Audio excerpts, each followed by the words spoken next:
Good evening, everybody. Welcome back to Exploring the Lord of the Rings. My name is Corey Olson, the Tolkien Professor. This is session number 364, and we're still on the Bridge of Khazad-dûm with Gandalf and the Balrog looking careful. We've slowed down even beyond our normal slow pace, paying attention to all of the details of this classic scene. This is such an interesting moment in so many ways. Gandalf and the Balrog is not only a really important moment for the story, but it's also one of particular mystery. That is, there's so many questions that readers have about the Balrog, about the nature of Gandalf, about magic and how all of this works. And this passage is a really important one for our understanding. Or rather, perhaps I should say, this passage gives us about as much as we're going to get about several of those things. And even if it's not entirely all the extent of what we would want, yet nevertheless, it's quite a bit. So we are going carefully. And Narya, Jackie, yeah, I still haven't, I'm going to go there. I'm going to go there. I promise I'm going to go there. But we haven't yet. Anyway, before we begin, a couple announcements today. First, I wanted to draw attention to some upcoming moots. We are in full swing now with our spring moots. We've had Osmoot down in Canberra, Australia. We've had SoCal Moot in Carlsbad, California. We are next looking forward to Sunshine Moot on the 7th of March down in Orlando, right near Universal Studios. But I wanted to look also, so here's Sunshine Moot. So if you go to BlackBerry, blackberry.signumuniversity.org, and you see under the events, you can click on any of our events. So here's Sunshine Moot, and you can see to get tickets for Sunshine Moot. We also have some new moots that have been posted beyond this spring. So there is, of course, the Helcaraxa Moot on August 1st in Fairbanks, Alaska. We are bringing a moot to Alaska, long neglected in our moot cycle, but we are going. So if you want to join me in a place where there will be very little darkness, you can join me. That's going to be great fun. The Helcaraxa Moot. Up in Fairbanks, Alaska on August 1st. The one that was just posted yesterday, however, is Euromoot. So Euromoot 2026 in Prague. That's the sort of the big exciting thing here about Euromoot. So we've begun last year. We did our first 3-day Euromoot. So we've done a bunch of little regional moots in Europe, but we decided we really wanted to take advantage of the opportunity. A bunch of people were traveling quite a distance to get to Euromoot, to our different European moot destinations. And so we wanted to take advantage of that and throw a multi-day event. Since people are traveling anyway, let's stick around like we do in Osmoot and have a lovely 3-day event from Friday through Sunday. And so October 2nd through 4th, we are doing that. We did that last year in Cardiff, Wales, which was great fun. And we're going to be doing it in Prague this coming year. No, this very year, as is, in fact, October 2nd to 4th in 2026 in Prague. So I know that most of the people for whom this will be their local moot, that is to say our Europeans, are all tucked up snugly in their beds right now. But when they hear the recording, I trust that they will take note and go and sign up for Euromoot 2026 in Prague. I'm excited. I've never been to Prague, so that should be a lot of fun. Yeah, right. I realize there are some Europeans who are in fact here, which is very admirable, Captain Mo. Very, very admirable. So this was just finally posted. That we've been talking about this for a little bit, but now the official registration is up for Euromoot 2026. There is of course another European moot. We are also doing Willowmoot in Leuven, Belgium. That's just a 1-day moot. on May 23rd, so that we're going to be in Europe twice this year for Willow Moot, and then for Euromoot in Prague in October. All right, so that is announcement number 1. Announcement number 2. You may remember that before Christmas, I think it was, I was talking about the idea of holding discussion groups for exploring the Lord of the Rings, people who would be interested in participating in discussion groups. And I wanted to announce a little bit of a change about that, at least the initial planning for that. We really want to do a sort of a trial run. The system that we are using / designing in order to organize these. I was just talking to Rob Gosselin from our space program today, and he said we really should run that. And we need a good trial of the system. So this is what I'm going to plan to do. You will remember that I announced that we would have to charge $20 a month for participation in the discussion group. But here's what we're going to do. We're going to do a 3-month trial of this.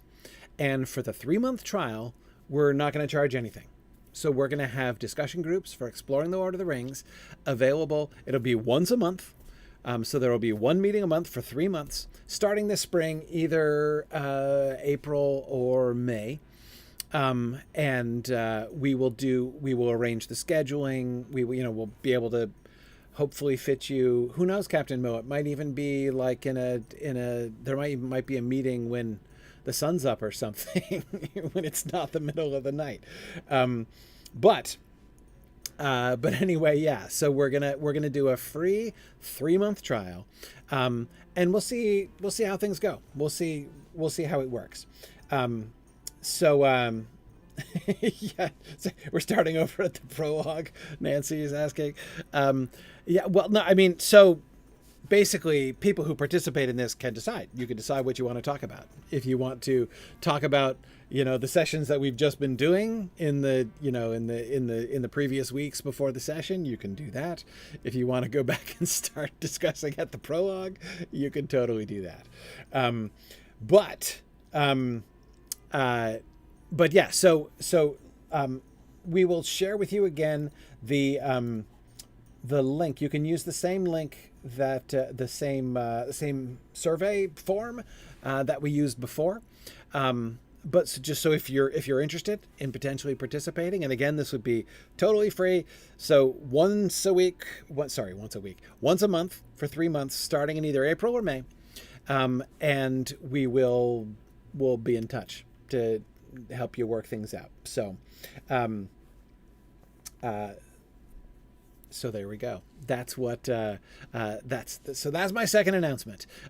Anybody who is interested in participating in discussion groups, these will be informal discussion groups. We'll have a discussion leader. And again, you can talk about anything exploring the Lord of the Rings related, or I suppose you could talk about other things that aren't related, but yeah, anyway. Yes, Praise, you have a good excuse. You're busy in May. I understand. Yeah, Dizzy, I'm thinking probably for an hour is what I'm thinking. 1 hour discussion group once a month. So, not a big time commitment or anything. And we will have to cap it. So, we'll see. It's going to depend in part about how many folks we can get together for leading discussions. But anyway, that's the plan. So if you can go ahead and click through. If you're listening to this after the fact, you can go to. We will have the link in the YouTube description as well, so that you can find that there also. All right, very good. Then let us get back into the text here. All right. Let's start with the paragraph that we discussed last week, and then I think we might even get into the next slide this week. Who knows? But actually, wait. Before I get too rash about moving forward, Nancy, let's go back to your question. So Gandalf has just addressed the Balrog. Um, and Nancy's question was, does the Balrog speak the common language? And I think no. I doubt it. So the Balrog has been pretty much out of circulation. I mean, talk about being out of touch, right? I mean, this Balrog has been, you know, living in the bowels of the earth now for several thousand years, like 5-ish thousand years. And now it's been awake for the last 1,000 years. It's possible that it could have taken a correspondence course sometime since the fall of Khazad-dûm. But yeah, I mean, will it have been learning languages in the last 1,000 years? Will it have, conducted interviews, maybe procured a language tutor, since the fall of Khazad-dûm? It's a little hard to imagine. Does it speak at all? I am sure that they can speak. We have no real record of their speaking, but I think very likely I don't think we have much reason to believe that they don't talk at all. What is my primary reason for thinking that? I think we've addressed this before, but I primarily think that they can speak because this is a Tolkien story. What do we think? They have no language? Of course they have language. They could certainly speak as Maiar, Valinor, exactly. It's true that we have no record of a mouth. There are really the number of body parts for which we have no certain evidence. It far exceeds the body parts for which we have certain documentary evidence in support: hands, mane, nostrils. But still,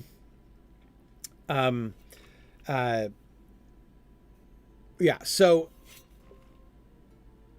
does it understand the common speech? I have no real reason to think that it does. It's a little hard for me to imagine that it's received instruction in the common speech, which has only been around since the Third Age, and it's out of touch. The Balrog is. But I don't think it matters. I don't think that what Gandalf was doing in that first paragraph is exactly conversation, like communication. I don't think. Yeah, exactly, Eric. That's a good way of saying it. The power of Gandalf's words are not in the sounds. Exactly. Right. Yeah, I think it is, or as Johnny says, it's not about what he says, it's about the power behind it. Yes, exactly. I don't think it needs to know the words. I really don't. Does that mean that Gandalf is just speaking this for everybody else's benefit? Not necessarily. I mean, Gandalf, remember the word spell, right? Which is about words. And casting spells is what Gandalf does. That Gandalf needs to, even just like for the sake of himself and the concentration of his own will, the bringing to bear of his own will against his enemy, he uses words for that. So yeah, I don't think it's about communication, right? And so yeah.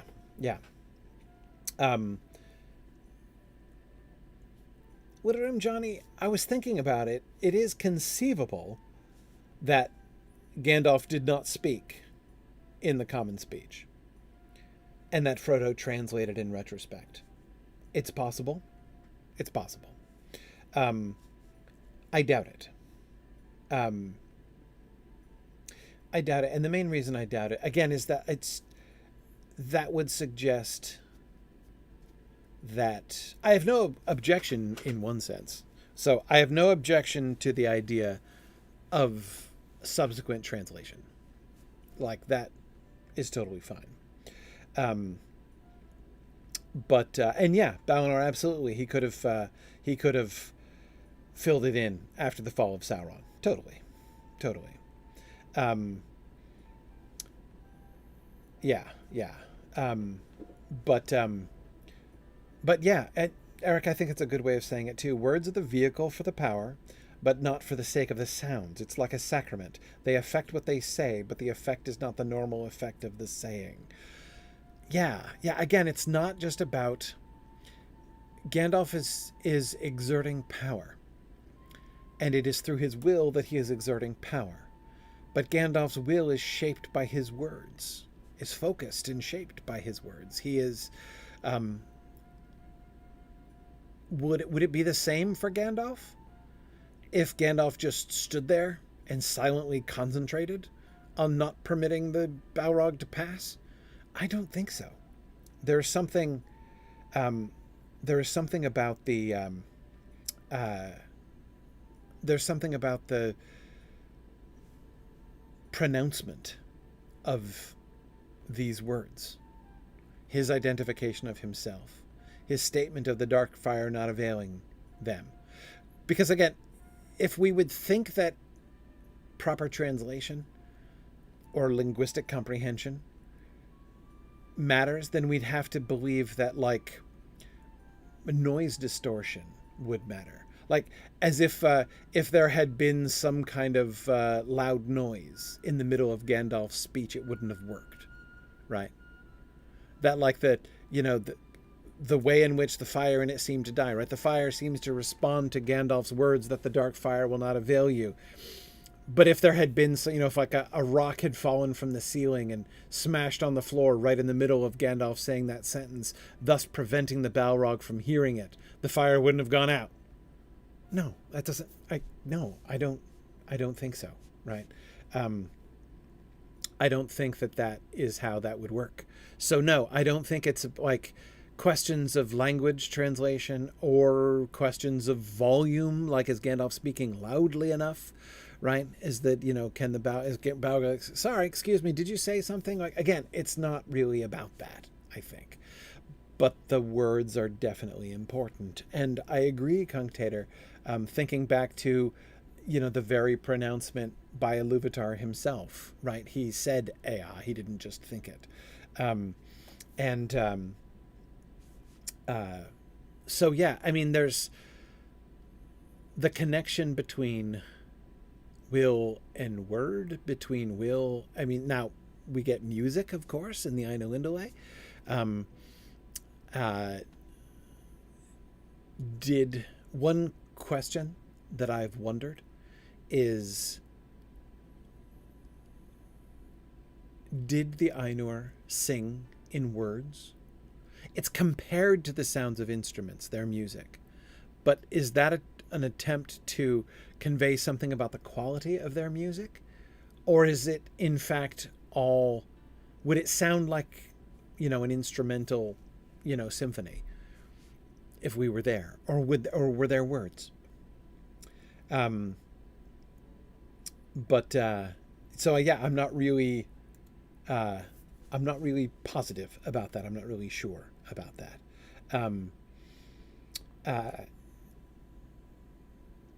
Yeah. Anyway, so I don't think that the Balrog's linguistic comprehension of the words matters. Now, a couple of people were asking about Osanwe Kenta. That is the telepathy. And that's the other reason why I don't think whether Gandalf says it in the common speech or not is going to matter much. And that is his focusing of his intent, of his will upon the Balrog. He is attempting to exert his will over the Balrog. It is his will that the Balrog will not pass. But I don't know that the Osanwe, as Tolkien describes it, by itself explains.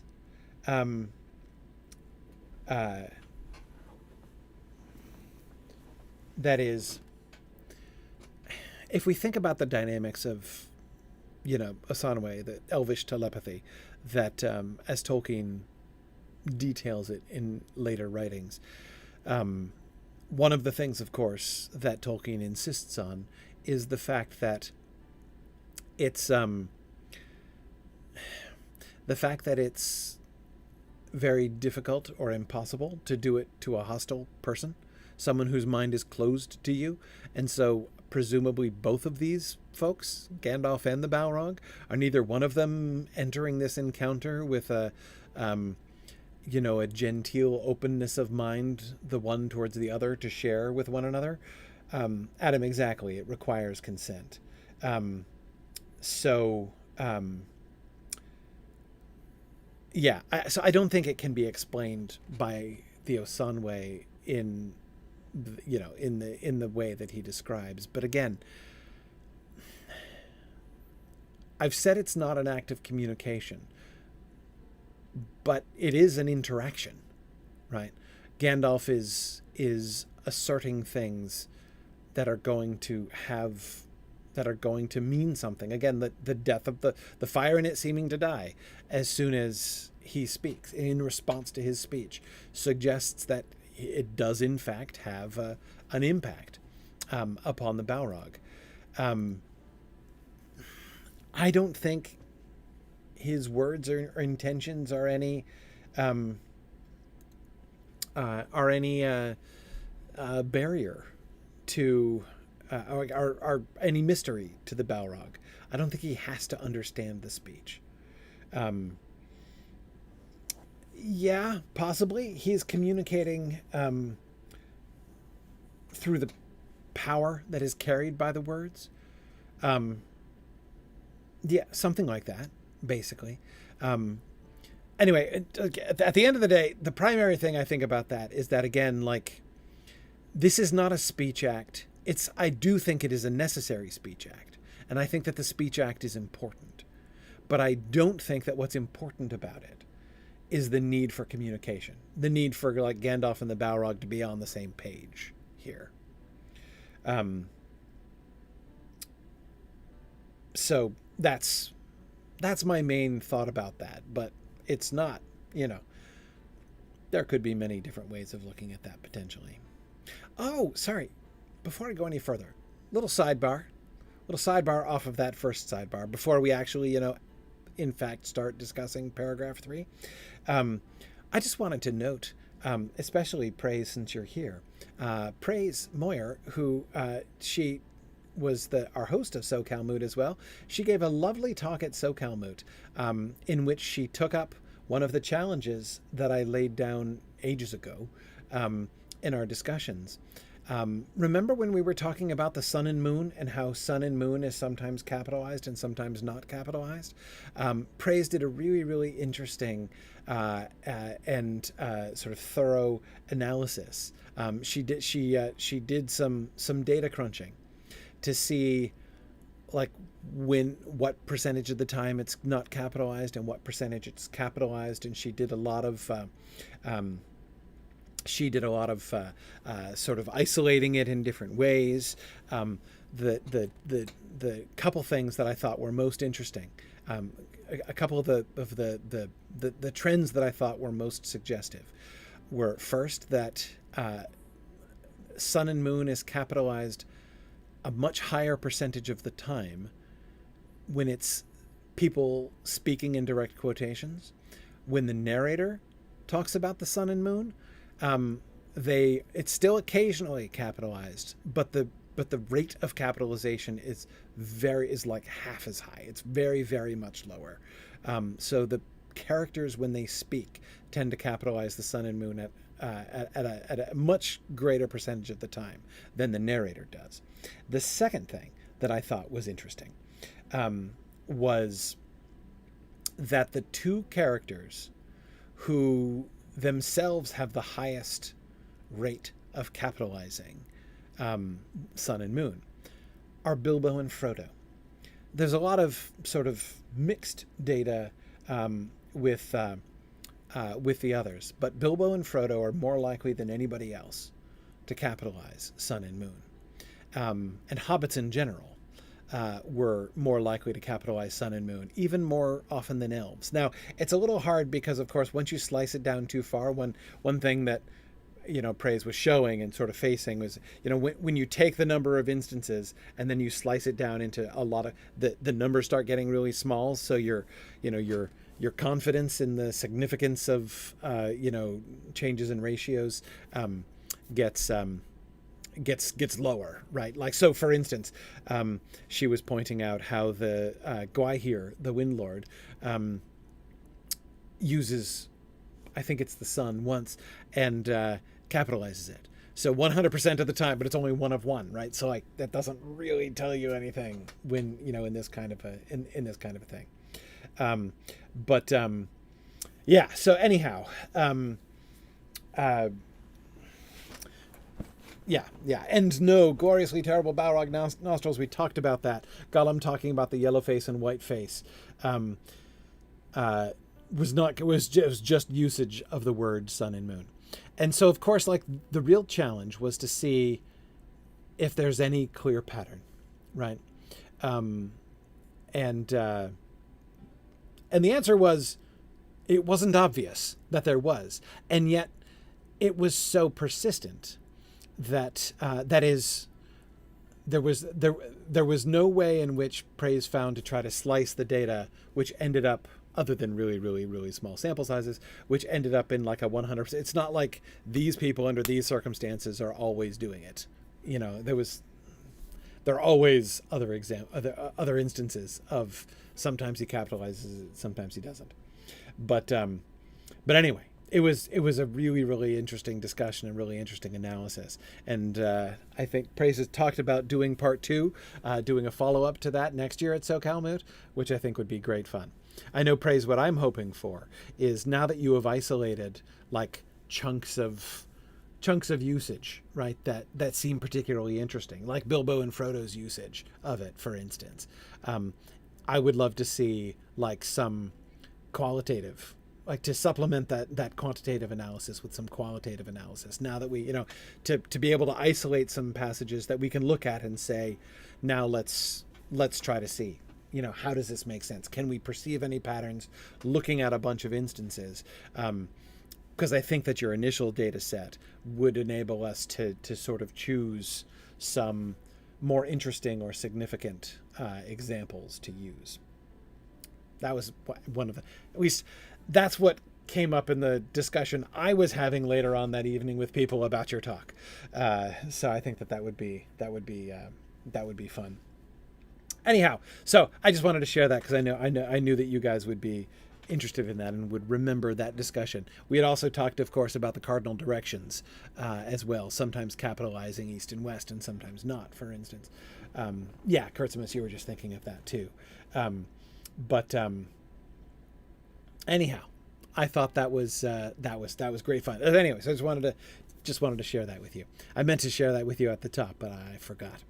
Now, let us actually return to the text. The Balrog made no answer in any language whatsoever. The fire in it seemed to die, but the darkness grew. It stepped forward slowly onto the bridge, and suddenly it drew itself up to a great height, and its wings were spread from wall to wall. But still Gandalf could be seen, glimmering in the gloom. He seemed small, and altogether alone, grey and bent, like a wizened tree before the onset of a storm. From out of the shadow a red sword leaped flaming. Glamdring glittered white in answer. There was a ringing clash and a stab of white fire. The Balrog fell back, and its sword flew up in molten fragments. The wizard swayed on the bridge, stepped back a pace, and then again stood still. "You cannot pass," he said. Okay. So, where the Balrog's sword came from, I think, so we addressed that a little bit last week, with the enormity of the shadow. I still think that when he says a great height, he means a great height. Tom was very helpfully sharing the fact that every time the phrase great height is used, it's usually used to describe like the top of a mountain or of a building or something like that. So I think that the shadow of the Balrog is enormous, and its wings are spread from wall to wall, which has to be like 100 feet or more. And notice that in none of that are we seeing its hands or arms. Now, we've never seen its arms technically, but we're not even seeing its hands or its sword. We see this huge shadow, and then from out of the shadow, a red sword leaped flaming. They don't see him swing. They don't see the arm. They're not even seeing the Balrog. They're just seeing this huge, enormous shadow that is opposing Gandalf, right? Gandalf seeming small and altogether alone, gray and bent like a wizened tree before the onset of a storm, and the huge, enormous shadow with its wings spread from wall to wall. And then from out of the shadow, there comes a sword, a red sword. Yeah. Tom, I would also guess that Gandalf likely sees more than the rest of them. Yes. We are very firmly from the point, and this is, I think, an important thing to remember. We may get so sucked up in the immediacy of the moment that we as readers imaginatively place ourselves in Gandalf's point of view. But the narration is not being told from Gandalf's point of view. It is being told from the Hobbit's point of view. This is why they're seeing Gandalf from a distance, right? Seeming small, gray and bent like a wizened tree.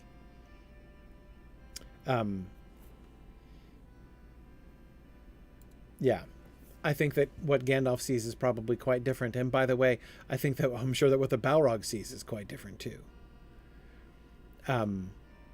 I doubt he looks like a wizened tree to the Balrog.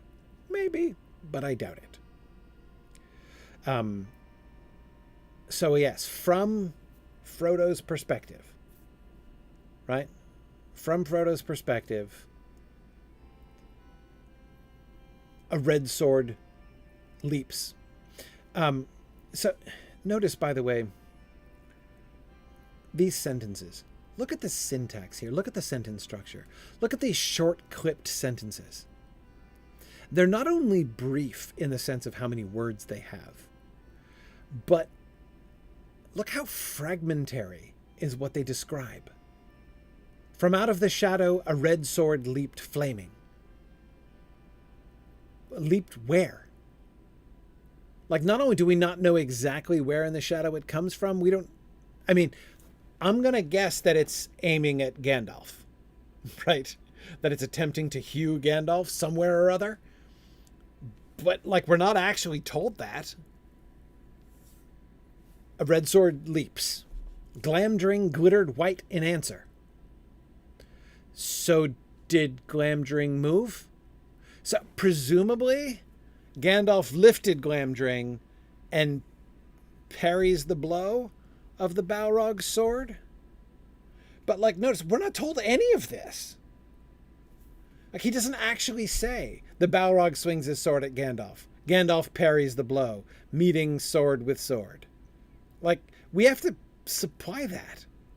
We get all of this fragmentary stuff, and Nancy, exactly as you say, more like inanimate objects doing things. Glamdring glittered white in answer. The Balrog fell back, and its sword flew up in molten fragments. Sorry, I'm skipping a step. There was a ringing clash and a stab of white fire. Okay, so a ringing clash happens.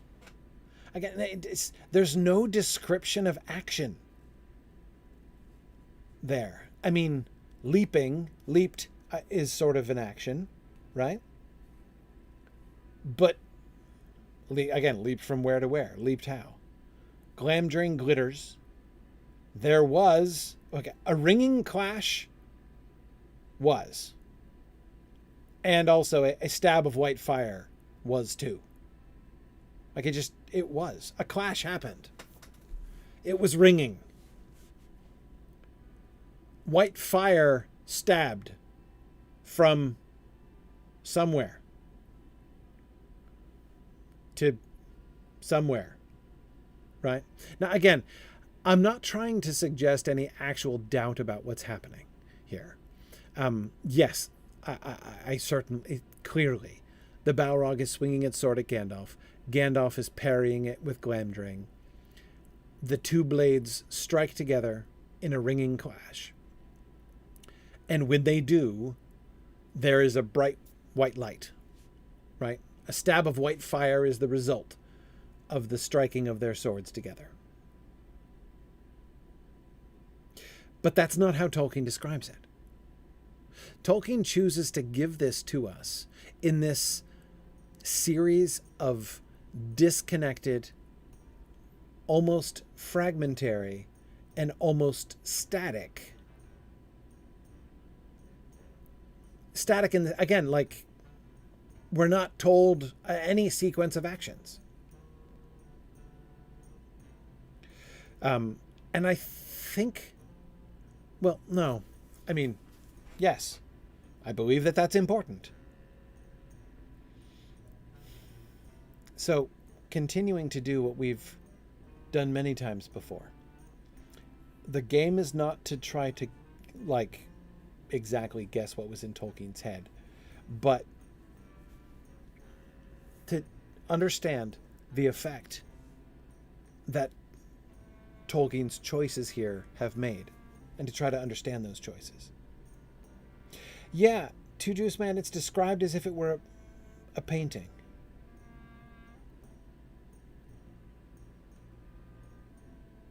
Huh. That's interesting.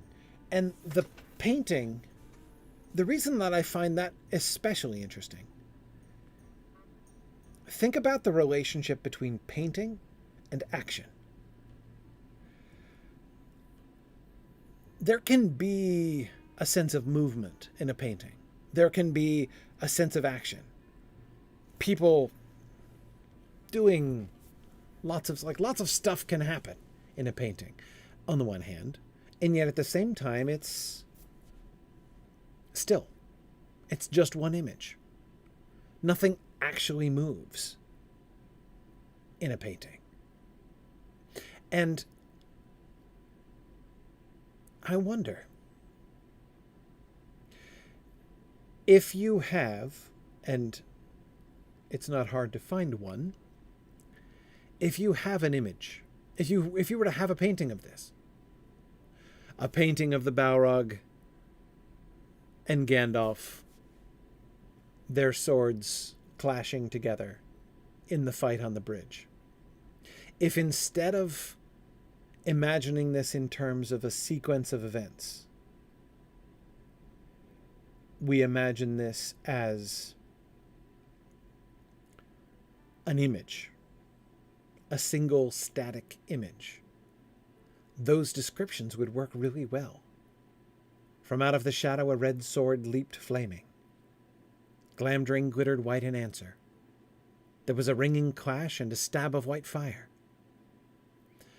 All of those would be like descriptions of, like, not as the things are moving, but as your eye is moving, right? I mean, I'm thinking of, the times that I've been discussing adaptations with Maggie and Other Minds and Hands or Rings and Realms, and we're looking at a freeze frame or we're looking at a painting, in fact. And I'm, doing analysis of it. I'm making observations and I'm talking about what's going on. And I would absolutely talk that way. Like, first, look at this thing. Look at the red sword. Look at the Balrog. Look at the shadow in the red sword. Look at Glamdring, glittering white in answer. Now look at this white fire explosion. And ringing, of course, is a very sound-oriented word, but I think that you could convey that.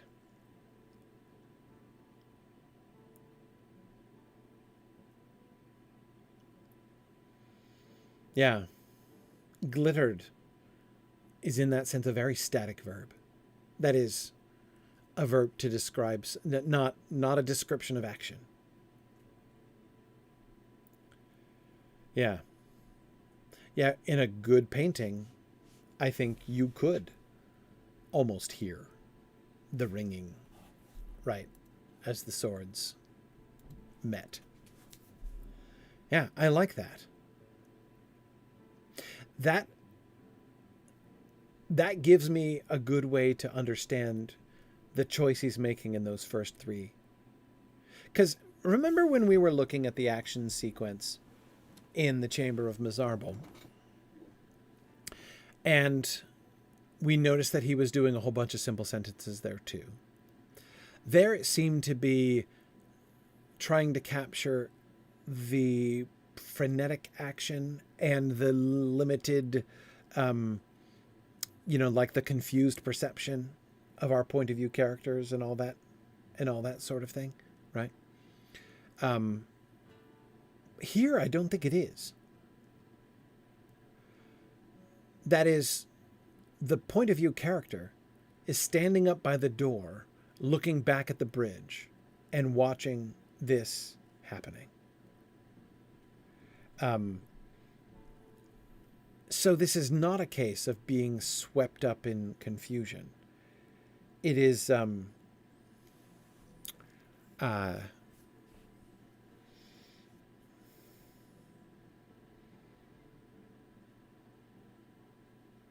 yeah.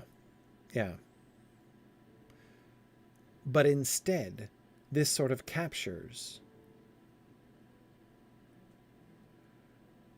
the moment. The fight between Gandalf and the Balrog is not a back and forth. They're not...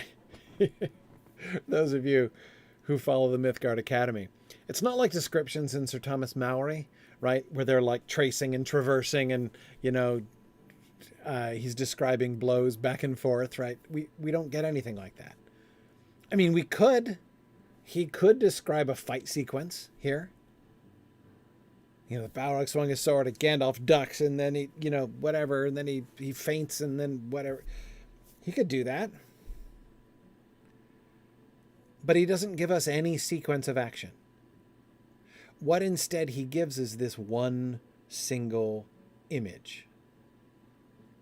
The image of their two swords clashing, ringingly, right?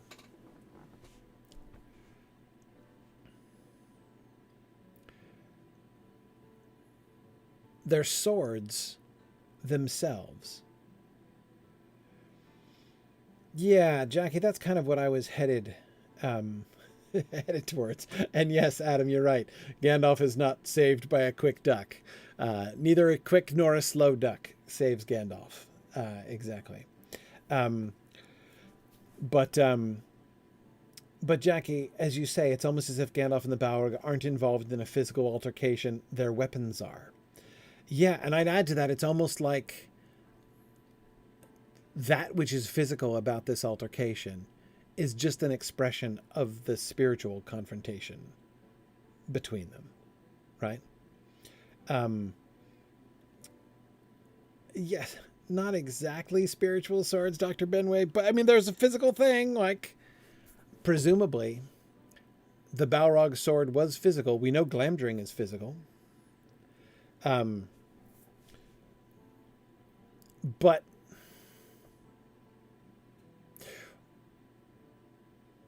what does it mean? Glamdring wins this particular exchange, right? The Balrog fell back and its sword flew up in molten fragments. Is it just because Gandalf had a better sword? I don't think so. Is it because Gandalf was in some way more skilled with his sword? I certainly think not. I think now, like, it is a little bit fun that Glamdring is not only an elvish sword, it's an elvish sword from Gondolin. And so might even have some history of Balrog slaying. And certainly is going to be quite interested in Balrog slaying. So it's appropriate, but again, I don't... Like, notice we're not getting any narrator aside here, right? You know, happy would be he who wrought Glamdring, right? Back in Gondolin of old to know. We don't get that, right? Or any hint of anything like that.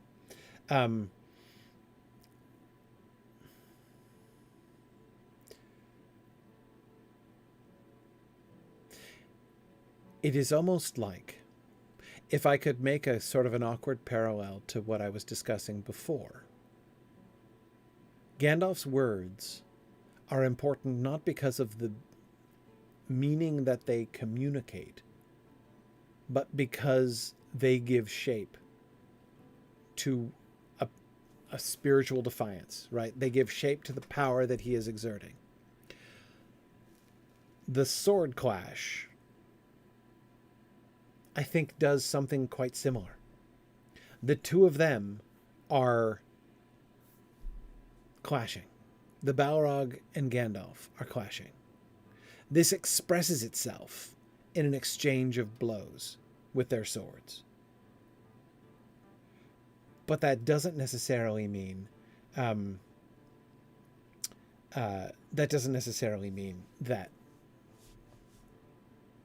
again, it's the swords themselves. This is not about the swords. I think it's clearly not about the swords. It's about the two of them against each other.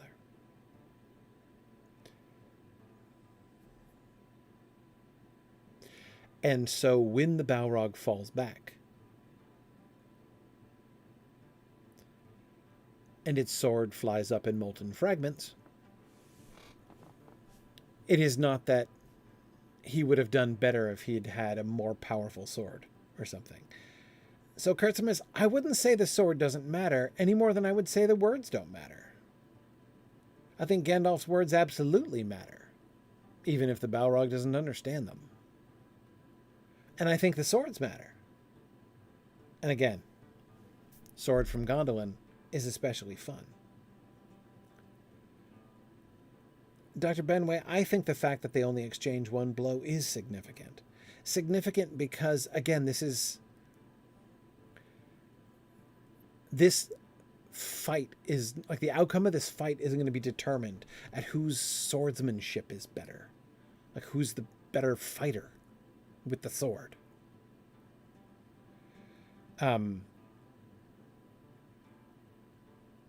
It's so, like, why would they need more than one blow, right? If the swords are the physical expression of their clash together. Like, again, it's not about, thrust, parry, riposte. Like, this isn't, this isn't The Princess Bride, right?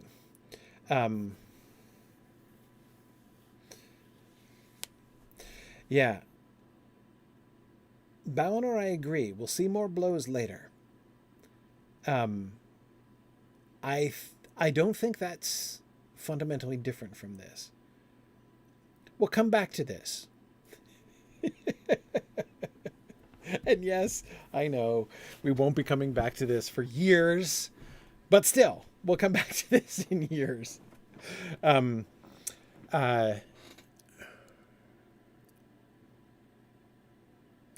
yes, I think the line that Balnor was thinking of was, "Ever he clutched me and ever I hewed him." But again, even there, I don't think that what is being described is like, again, it's not like this is a role-playing game, right? It's not like D&D, where, like, the Balrog has a certain number of hit points, so Gandalf has to whack him with his sword, enough times until he whittles down all of his HP. That's not how that works either. Ever he clutched me and ever I hewed him. It does talk about their struggle as an ongoing struggle. And their actions describe like their attitudes, like what each of them is trying to do to accomplish. Um, but yeah. Um, so again, it isn't that the swords don't matter, but the swords themselves are only an expression, a vehicle. They're not spiritual. They really exist, but they are the focus of their physical attack, of their spiritual attack. And Gandalf has won the first round, their first exchange. Notice, by the way, spiritualized matter, I could get behind that. Notice something I'd never noticed this before. What do you notice in this sequence? It stepped forward slowly onto the bridge, and suddenly it drew itself up to a great height, and its wings were spread from wall to wall. From out of the shadow, a red sword leaped flaming. The Balrog fell back. Do you notice that? At the beginning of this paragraph, we just see the shadow. Like the Balrog has been swallowed in this enormous shadow, at least from the perspective of the hobbits, such that they can't even tell where the sword is coming from. But it's not the shadow that falls back. It's the Balrog. The Balrog falls back.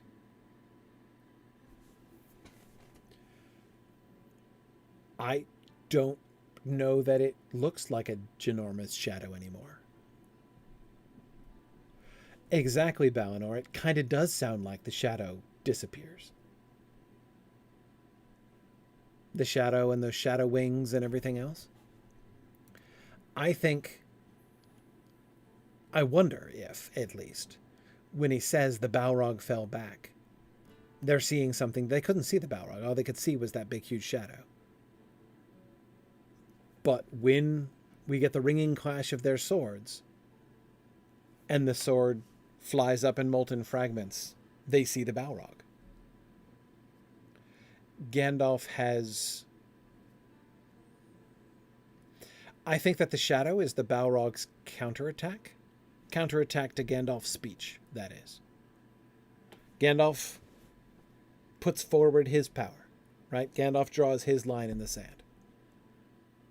The Balrog does the same. The darkness grew. The shadow, right, up to a great height, wings from wall to wall. That's the Balrog's reply. It stating its power without language at all. And then we get the clash.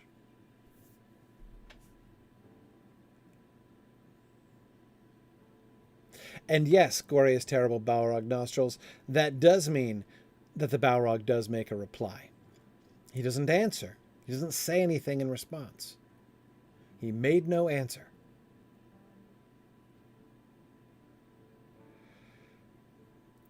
I think part of this reflects the confusion of the hobbits, Frodo not understanding what's going on here, right? Yeah. Oh, Dizzy, yes, I agree. It's not that... I don't think its shadow has been destroyed any more than its fire has been permanently destroyed. But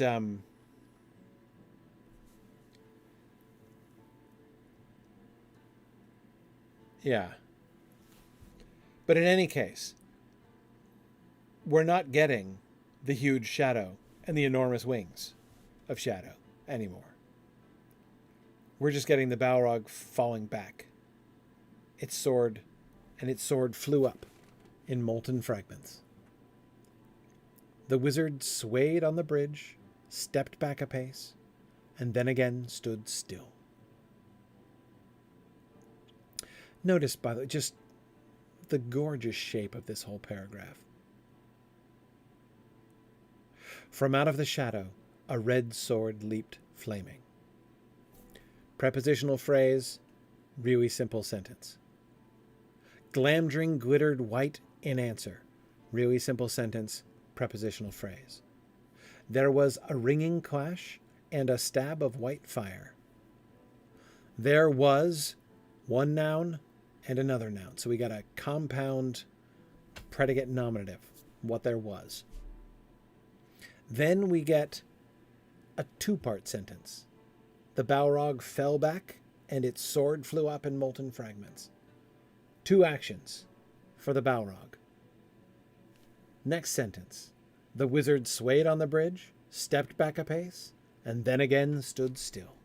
Three actions for Gandalf. You see how that whole paragraph grows, right? Simple sentence, simple sentence, simple sentence with a compound predicate nominative. Two verbs, three verbs.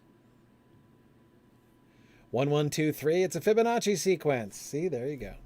There you go.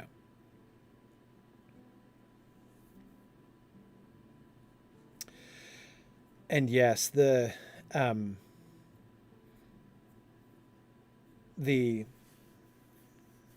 alliteration is important. Yeah. Fourth thought, you were asking, are we interested in the lack of a comma between leaped and flaming? No, not really. First of all, there were a whole bunch of ways in which conventions for how to use commas were different in England 100 years ago than they are now. But in particular there, no.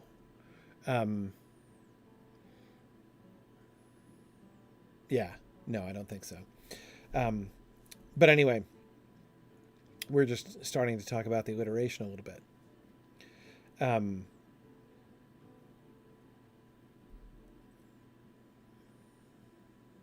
I love how that first sentence is framed with the F's.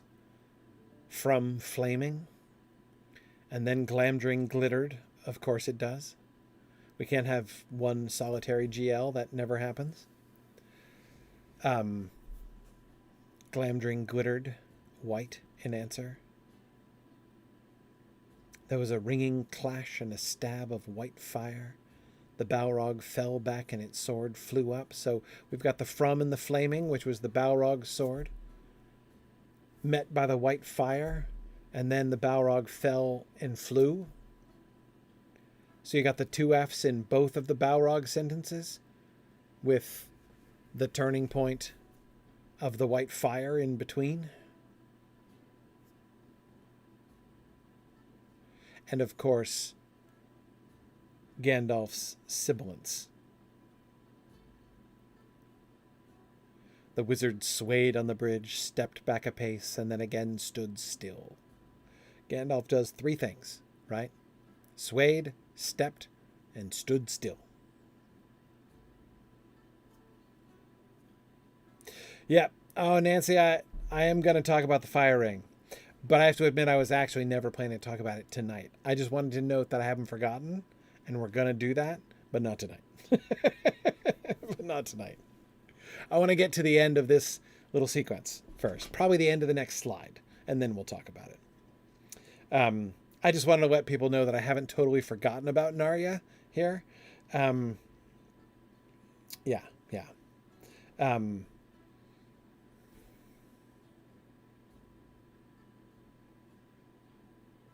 Yeah, I like the bees. I like the bees. Gilnar Udun. The Balrog fell back. The wizard swayed on the bridge, stepped back a pace, and then again stood still. Balrog back, bridge back. In those two sentences. I think that shows like the sort of the symmetry neither one of them is unfazed. Gandalf wins, but he stepped back a pace too. He was knocked back also. He doesn't fall back, he only stepped back a pace. After swaying, right? So again, he wasn't thrown back. He sways, steps back, and then again stood still, like just to regain his balance.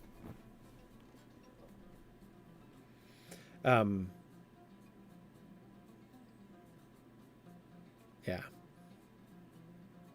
Notice how the ST of stab of white fire anticipates stepped back and stood still Gandalf's actions.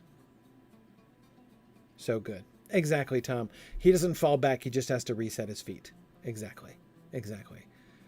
But again, the bees, those pairs of bees do emphasize there is some symmetry to their actions, and Gandalf is affected.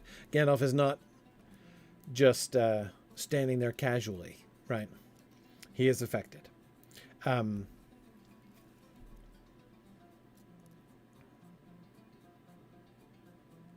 I think, by the way, also, another thing which makes it perfectly obvious that the exchange between them here is more than just one sword beating on another.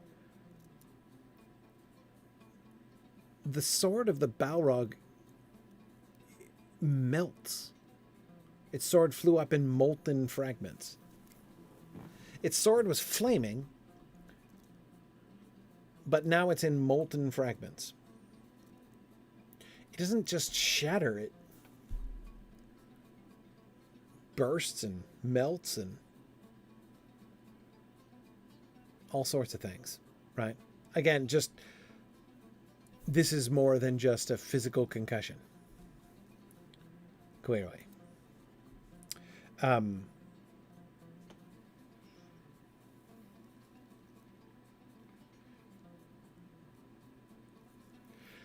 Then Gandalf says, "You cannot pass," again, and this time with an exclamation point. You cannot pass.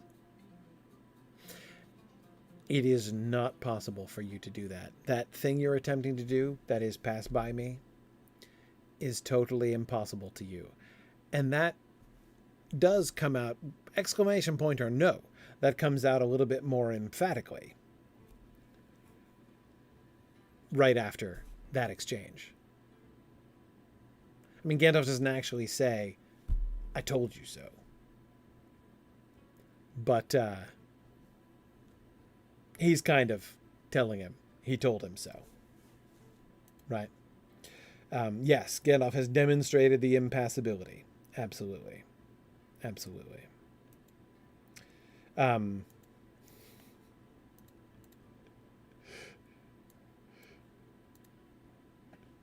If somebody wants to map out the Balrog boogie, maybe we can learn it at Mythmoot.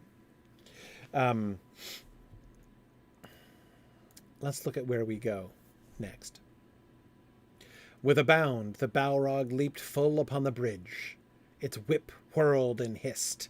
Holy cow. With a bound, the Balrog leaped full upon the bridge. Its whip whirled and hissed. So, I mean, you just get all those bees, right? Balrog and bridge, we can scarcely avoid that one, right? But we add the bound, which easily could have been avoided, right? Not that there's any reason to think he would want to. And then whip whirled.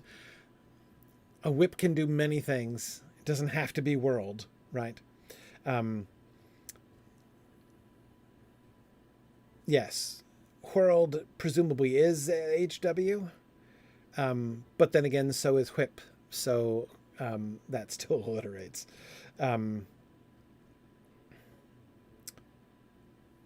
Yeah.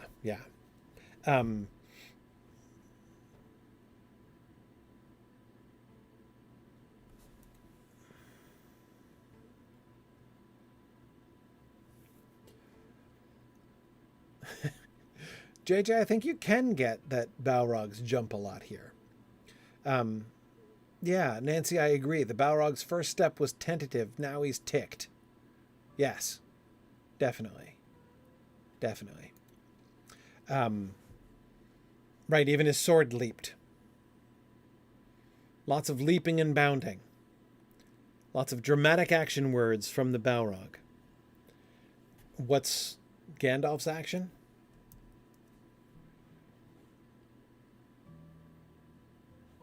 Standing. Right. He stood still.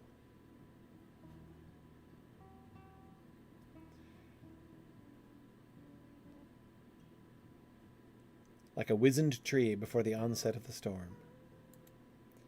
Yeah.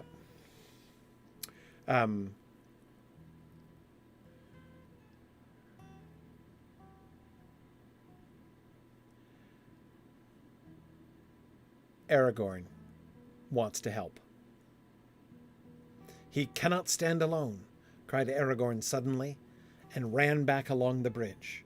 Elendil, he shouted, I am with you, Gandalf. Notice that Aragorn is actually on the bridge here. When he says, I am with you, he does not just mean that as a note of moral support. He's literally with him, right behind him on the bridge, or at least rapidly closing the gap.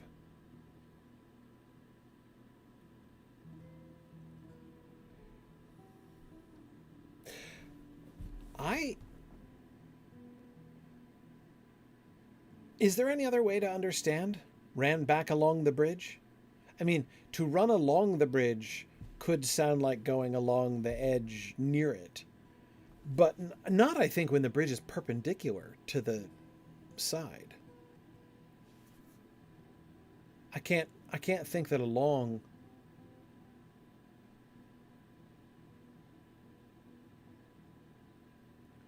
I think it has to mean that he's there,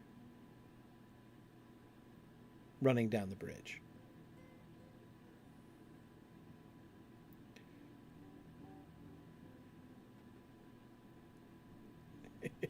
Did he run at it or along it, Andrew? Yeah. Along, apparently. Sorry, it's a deep cut C.S. Lewis joke, I think. Anyway, meditations in a tool shed.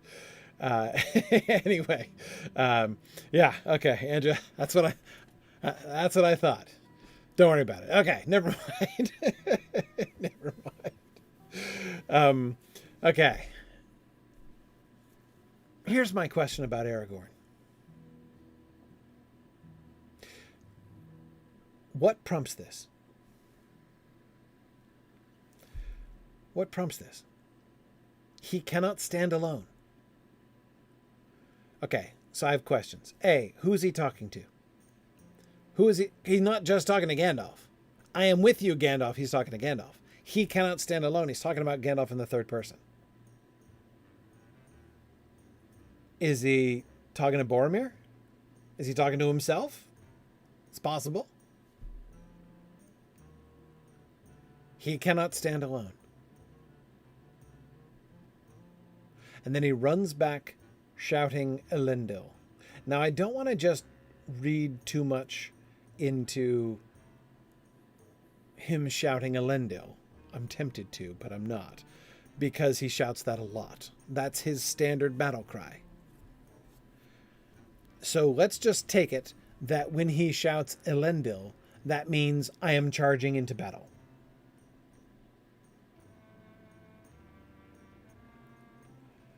He says his battle cry, Elendil, and then he says, I am with you, Gandalf.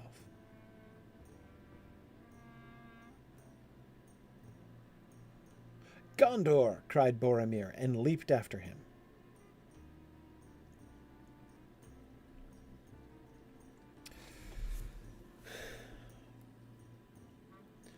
So, I guess my question about Aragorn here is, why now?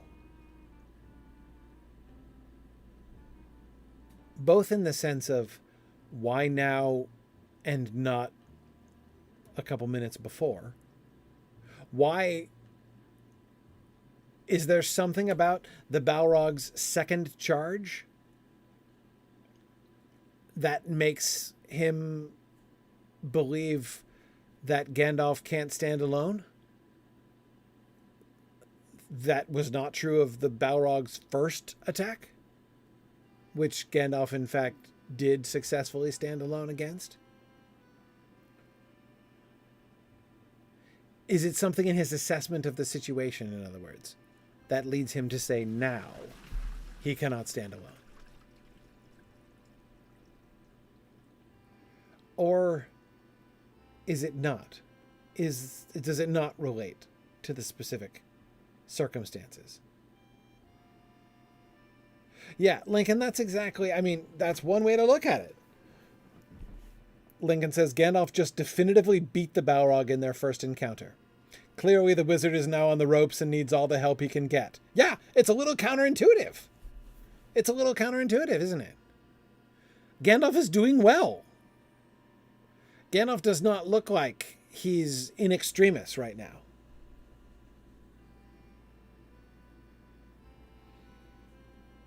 And yes, it's leaping full upon the bridge.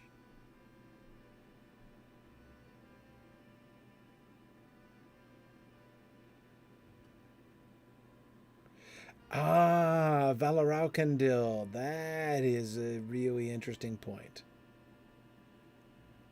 Could it be a moment of foreshadowing? Aragorn's already had a foreboding of Gandalf's destruction.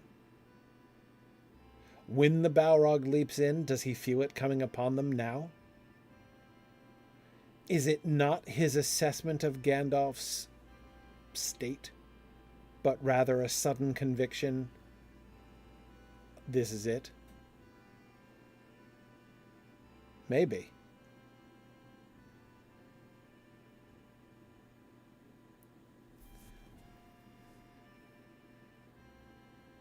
It is also possible.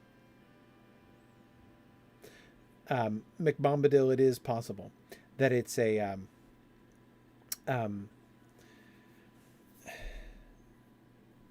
that he was just, all of them were staggered, completely staggered by the Balrogs. The whole shadow thing, like, the Balrog is putting forth its own power. Again, I was comparing it to like an animal's threat gesture, which is a vast oversimplification, but if he's putting forth his power, if the power and terror of the Balrog was turned up to 11 in that moment, in his defiant response to Gandalf's words, the Balrogs, that is, Aragorn might have been incapable of acting before, but he can now. It's possible.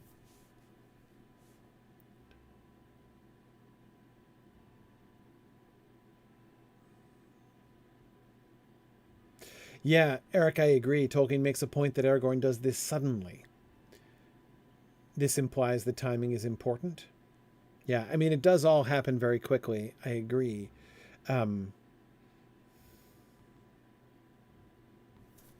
Yeah. I don't...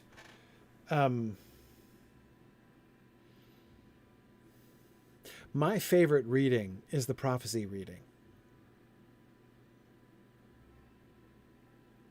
Aragorn, did not very clearly foresee. Like, he just gave Gandalf a general warning. If you pass the doors of Moria, beware. Though he did add that it was for him, for Gandalf, that he was afraid. So his foretelling before was really vague. Does he have a second moment of foresight when he sees the Balrog leaping forward with its whip, that he suddenly realizes that is what I was foreseeing? That is the doom that was going to come upon him. It's coming. It's now. And that's why he acts suddenly. Because he is suddenly gripped. What his plan is really unclear. Aragorn's, that is. I mean, you can only stand single file on this bridge. That's the point of it. What is he going to do? Try to stab the Balrog over Gandalf's head? I mean, he is much taller than Gandalf. Aragorn is. And the Balrog is greater than man's size, so, you know. But yeah, I get... So, he... And again, I know I'm not saying that he has to have a plan, nor am I thinking it's very likely that he has plotted out an actual course of action.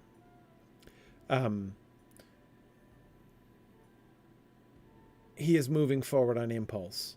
I agree about that. But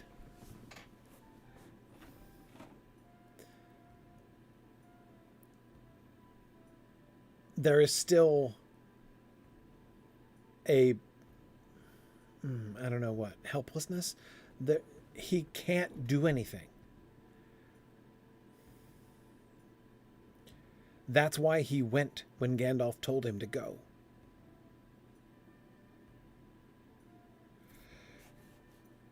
Remember, let's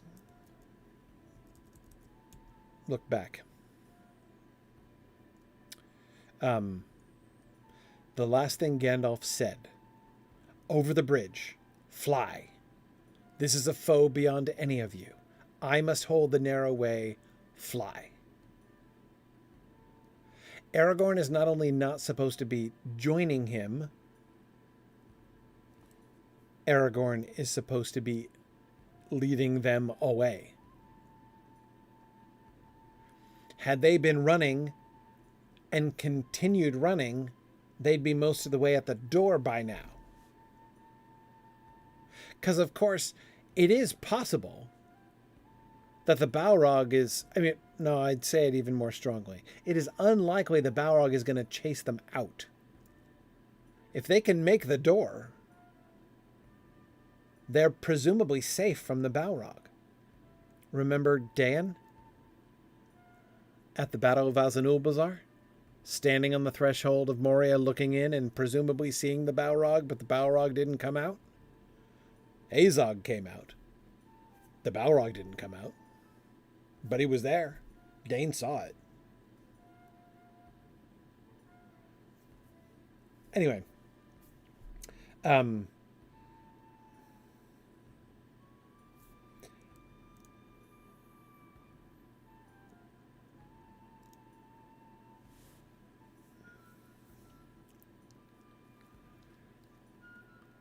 So Aragorn is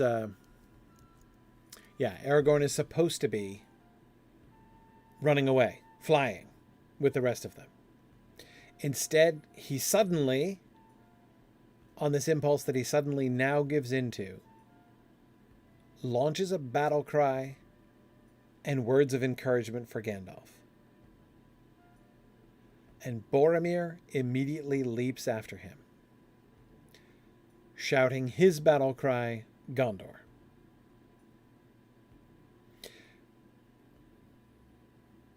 So, everything else aside, we cannot fail to observe the fact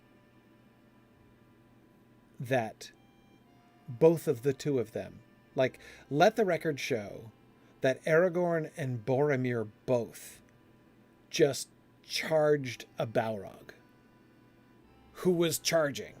I mean, it's true there's a wizard in between, right? But it takes a fairly epic quantity of moxie to charge a Balrog.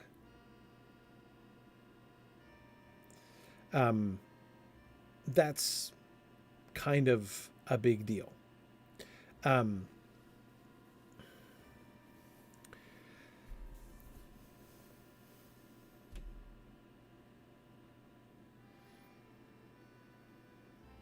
Yeah. Um,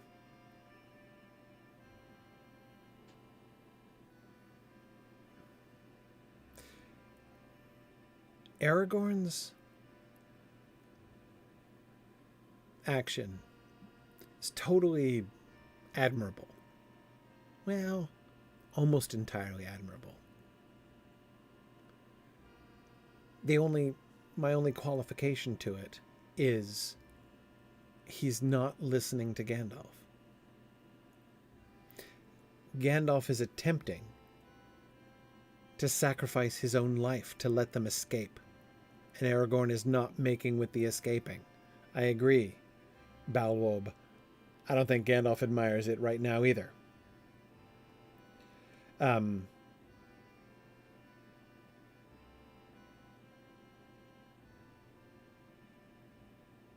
Yeah, losing sight of the overall mission, which is protecting the ring bearer. Yeah, absolutely.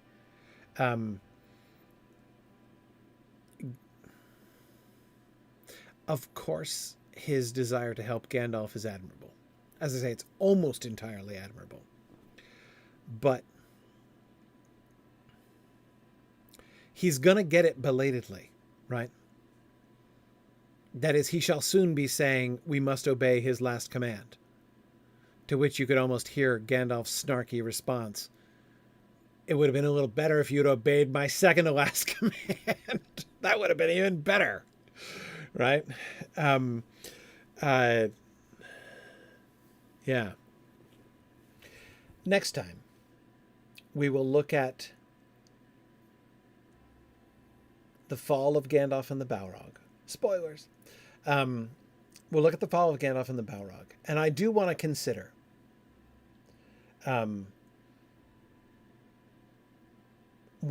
is there any connection between their charge and Gandalf's action?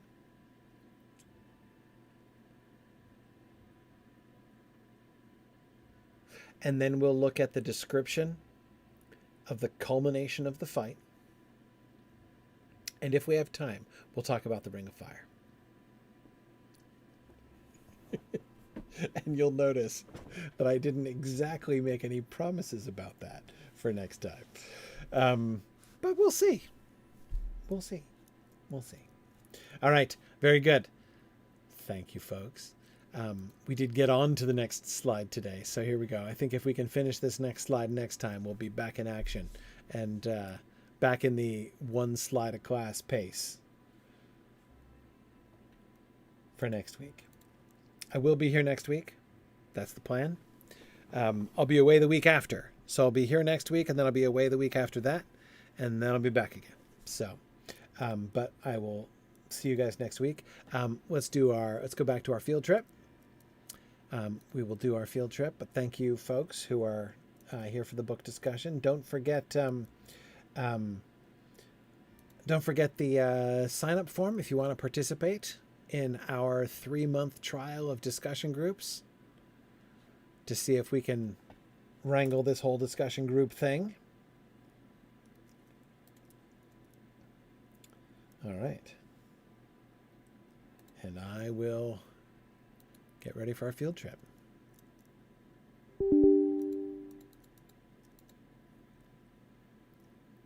Good evening, everyone.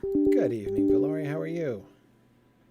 I'm all right. I poured and Oop, hang on. I kind of lost you there. You said, could you just start that again?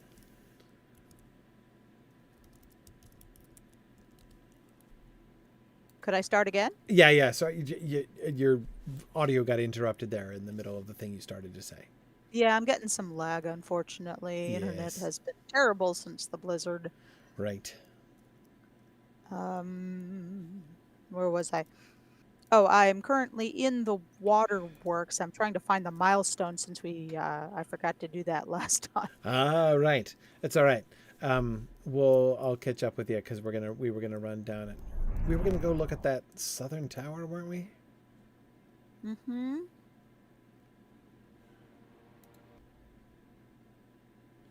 Okay. We'll figure it out. I'm on the wrong big rock thing. Okay. Oh, there you are. Oh, hey, yeah, I Jeepers. meant to say, Louise, welcome to your first class. Oh, awesome. Yeah, that's exciting. Fresh meat.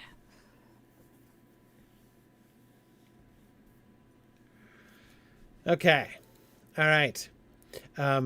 So let's just head to the waterworks, and maybe we'll Yep, just found the milestone. okay. Yeah, so we'll group up there in the rotting cellar. Hmm. All right.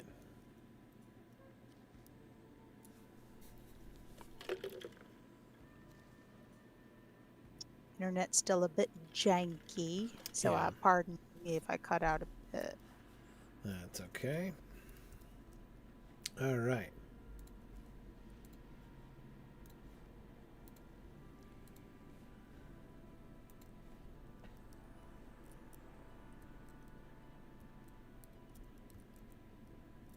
Okay, are you up in the rotting cellar? Yep, Great. If you could group us up. I am doing so. Thank you. Yeah, Yes, I will. excellent. Then while you're doing that, Are you still logging back in? nope, I'm here. I'm in the rotting cellar. Wow, right directly? Like on the first try? Well, I have the milestone, so I just logged in and used the milestone. Well, no, I meant usually you get kicked off of the server. Oh, no, yeah, I did log in on the first try.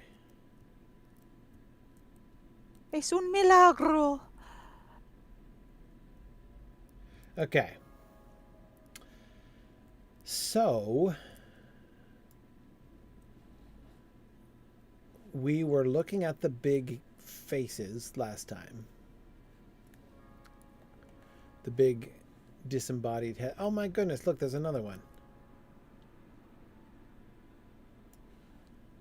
That we couldn't even see from over there. Hmm. And you can just see the first head that we noticed over here. Yes. Hey, I wonder if in the update it's possible for me to make my cursor bigger again. Yes.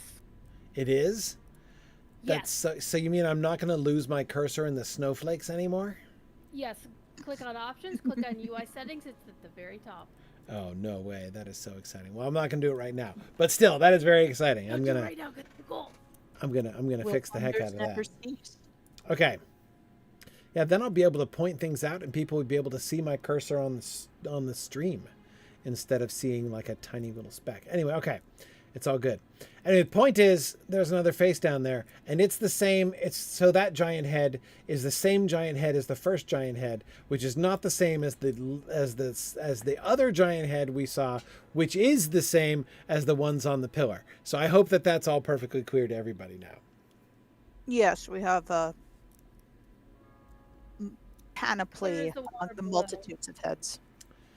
Yeah, and I think it's pretty clear, given the quantity of fallen heads on the ground, I think it's pretty clear that these were not all proportional statues, or else there would have been like 5 of them, and they're way too big for that. So yes, JJ, I think I agree with that. I think I agree that the fact that there are 2 broken heads on either side of this central broken pillar that we were looking at suggests that the pillar that is broken off there was going to be one of those pillars with the heads around it and the waterfall coming out of their mouths, like we can just see that one that we were looking at last time, looking due west from where we are here. Mm-hmm. So that it does seem very likely that down there was going to be one of those, and that's why these giant heads are there. Yeah. That one looks more like it had the spike in the forehead, but it broke off. Right. I mean, I still think that the helmet shape, the helmet style is quite different on these than on the other ones with like the huge pointy things. However, both of these, that is this face that is looking up at us right now and the one on the other side that we saw first, those 2 do have the same helmets. So maybe there were going to be 4 giant heads on this other pillar, which were going to be of a different size. Intriguing. Yeah. Well, we have a nice view of the water wheel to the right over there. Yes. Yes, we do. We actually just Okay. something in So, but action. speaking of water wheels, that's what we were going to look at. So let's go. We were going to look at that. But okay, that is not a set of stairs, but that worked reasonably well. So Enough. that was so suave that I think I'm going to pretend I did that on purpose. And let's head back over. We'll head down and we'll... That's what we call critical success on an impossible roll. That's it. Okay, so we'll head back over here Being a and cat. swim through across to here. And we wanted to go and look at... We were trying to figure out that building in the south with all the tons of water wheels, and we were going to try to figure out what it's for.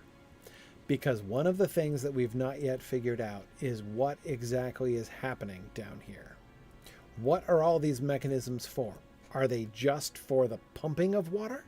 Because like the simplest solution is there's a whole bunch of water down here and they need to take this water elsewhere so they can have like water to drink and use in the rest of Moria, which doesn't all necessarily have water. So yes, and the aqueduct does imply it's about transference of the Yes. water to where it's needed. right, exactly. I think we have to go Like- up and around. Should we go cross country? Let's go cross country. We've been up there a whole bunch. So yeah, I we'll almost just think they'd have plumbing and hypocaust at this rate. possibly. Okay. But my question, since we've been down here, has always been, if that's all this is, if this is transporting water and then like pumping it upstairs, why are there all these water wheels? Because water wheels imply that the water is only a means to an end. It's not the end itself. Oh, power generation, huh? Well, yeah. I mean, at least that's the first thing I think of, right? When I think of water Power wheels. what? Okay, hang on a second. Did I mark myself instead of you? That was silly. Oh, I think you did, but that's okay. All right, so I think, isn't it? No, where are we? Over here, we've got lots of strange mushroom things. Is that our building? I think that is our building. Over there on the other side of the mushrooms. Okay, so these aren't mushrooms. This is, oh, right, this is like insect stuff. Oh yes, it's a nest. Yes, these are like great big nursery. nests. Essentially. Gross. And yet there aren't any bugs. It's all frogs. Maybe these frogs have just eaten all of the bugs.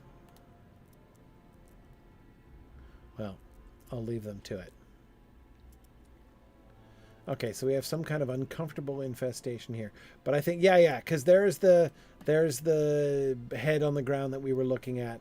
So this is, now this isn't the building. This isn't the way that we were going to approach the building because we came a different way. Can we open this door? Yeah, no, we're back.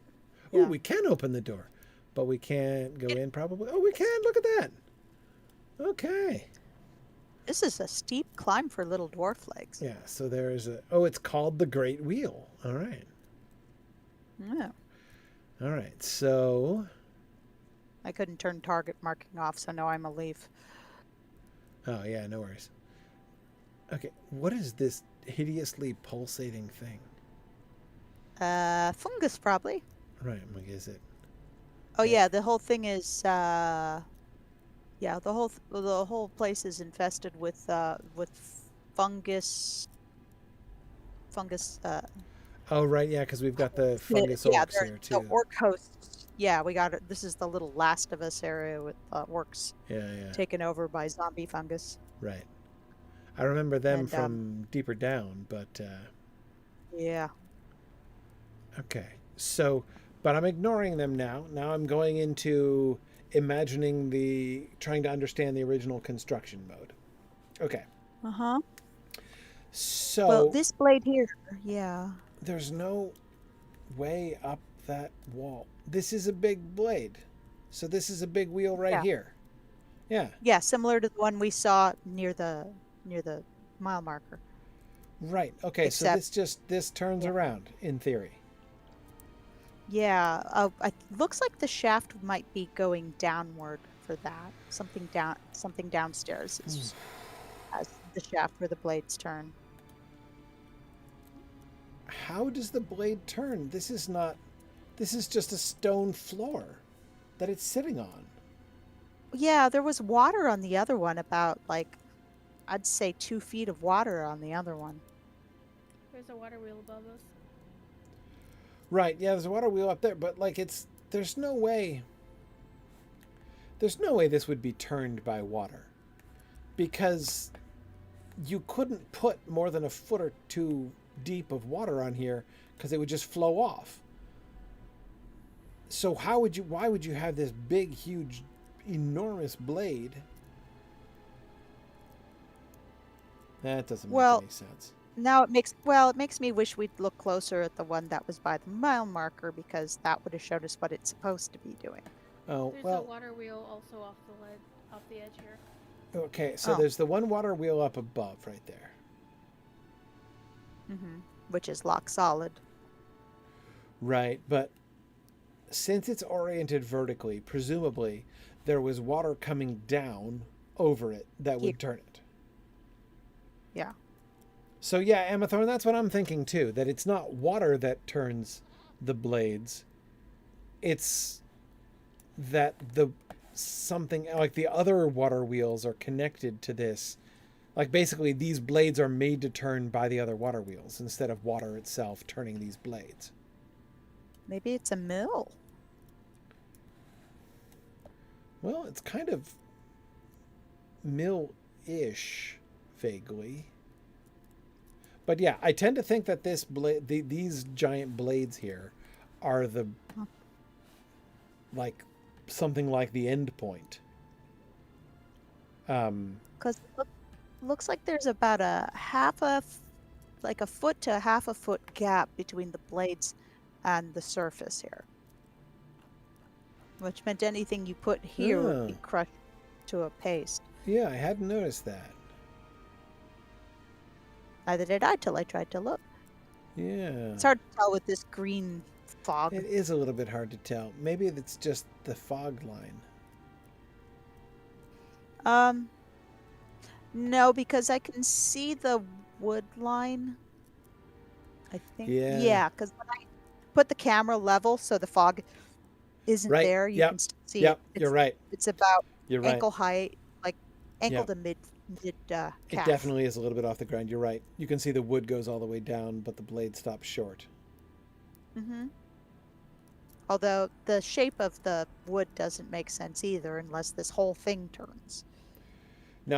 Oh, you mean the whole platform? Well, no, the can't axle for the blades. It's a square. It's a square. You can't turn a square peg. Right? No, yeah, I agree. That would seem to be a flaw. It is possible, I suppose, that this whole deck turns. But why would you have? What's the point of the blades then? It's rooted pretty firmly onto the rest of this edifice. Yeah, because even if like this boundary that I'm on is the end of like the curving bit, you've got this wall going across the whole thing. Well, it's more of a lip, I think, to keep the runoff off. Right. Yeah. No, I think so. Okay. The runoff is supposed to run off the edge and down because there's a water wheel off the edge. Right. There's a water wheel off the edge. Mm-hmm.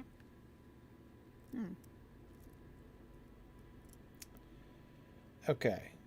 So. Right. Yeah. All right. That's really inefficient because there's a pretty significant gap in between this wall and that wheel. But it would probably most of it get on the wheel.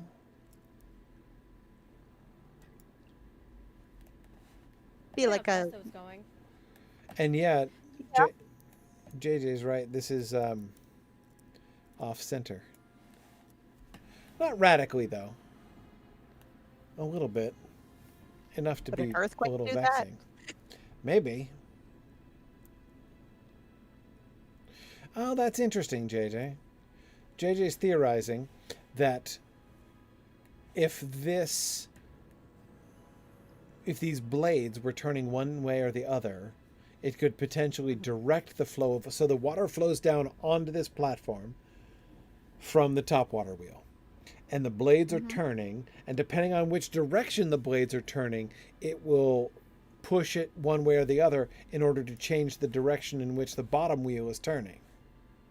Oh, yeah, that's clever.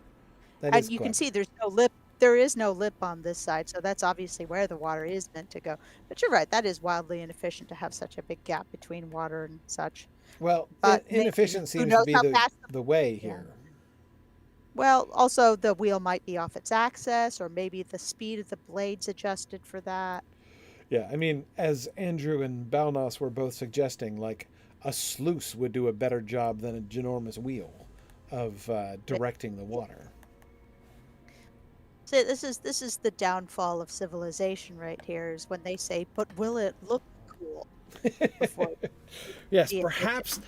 perhaps the radical inefficiency of the engineering of this building is a sign of the decadence of dwarvish society in the latter days of Khazad-dûm, and an Maybe indication that they were, they were about to fall anyway. maybe the real Balrog was an inefficiency. Right. So, okay. This whole weird. Okay. Um, Durin's bane is when his people forgot physics. okay. Yeah. So, is there a symmetrical business going on the other side? Do we think? Possible. Let's see. Let's come around past more disturbingly pulsating fungi. No more disturbingly pulsating than usual. No. No, it goes nowhere. Except for this door. But I bet we can't get in. Nope. Whoa! Whoa! I got ported. Whoa! I guess we can. We can get in. Huh.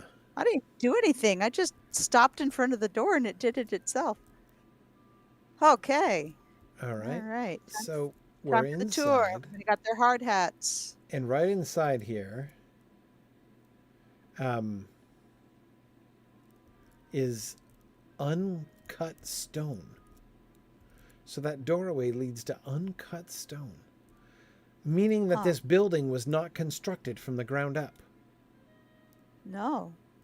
It's partially carved out of an outcropping of rock that was sitting here, and part of it is built upon it, and part tunneled out of it.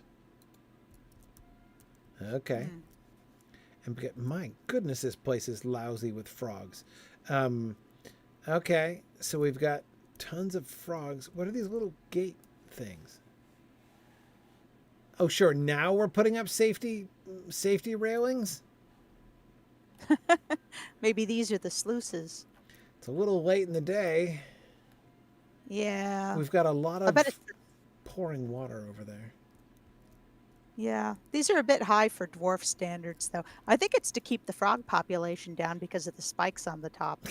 Maybe. But So it's, obviously, are I think the are you frogs. are you suggesting that it's like those pigeon spikes? Why else would there be spikes there?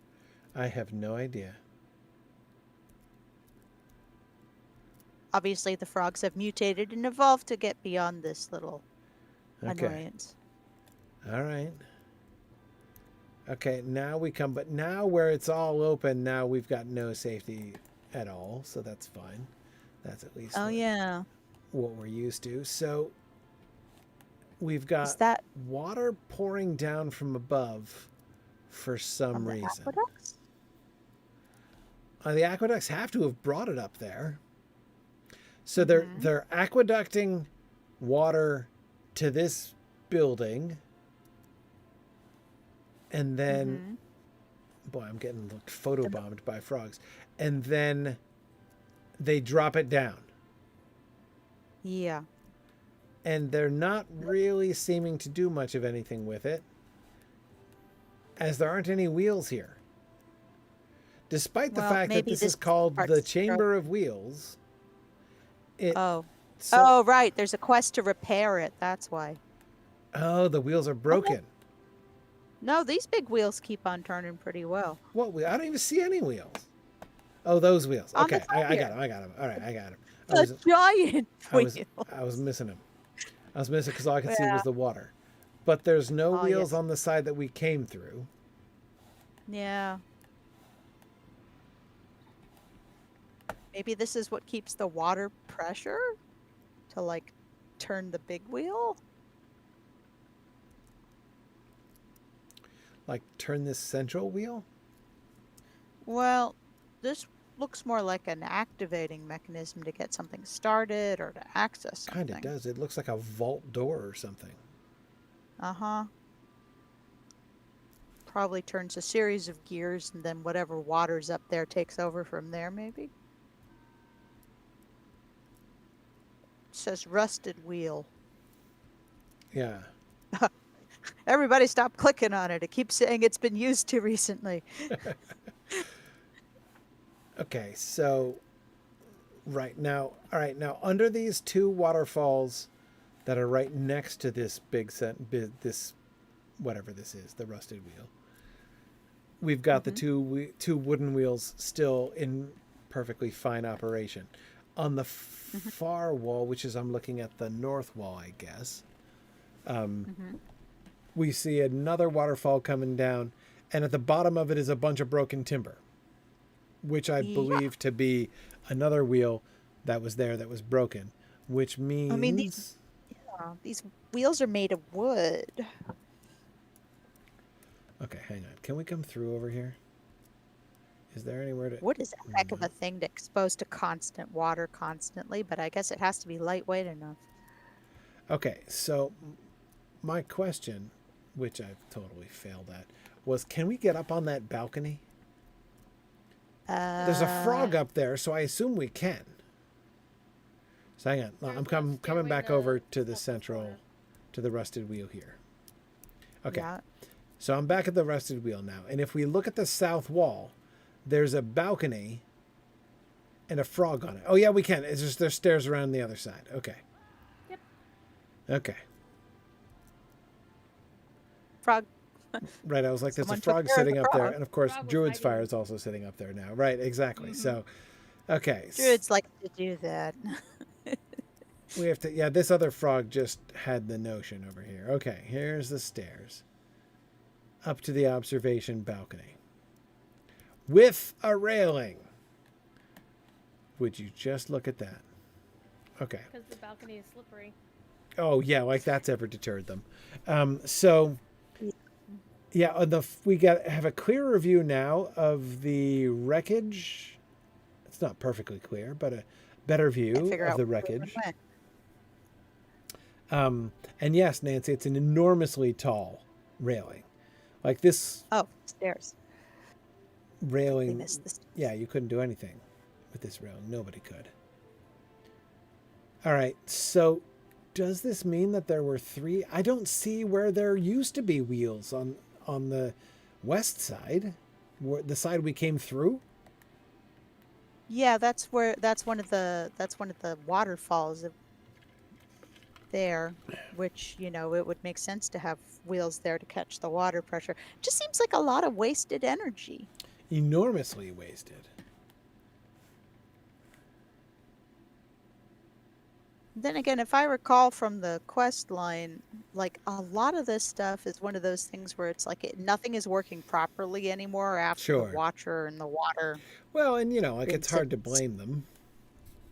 I mean, we're talking about we're talking about water-soaked wooden structures that have been sitting here for 1,000 years untended. So, Yeah. okay.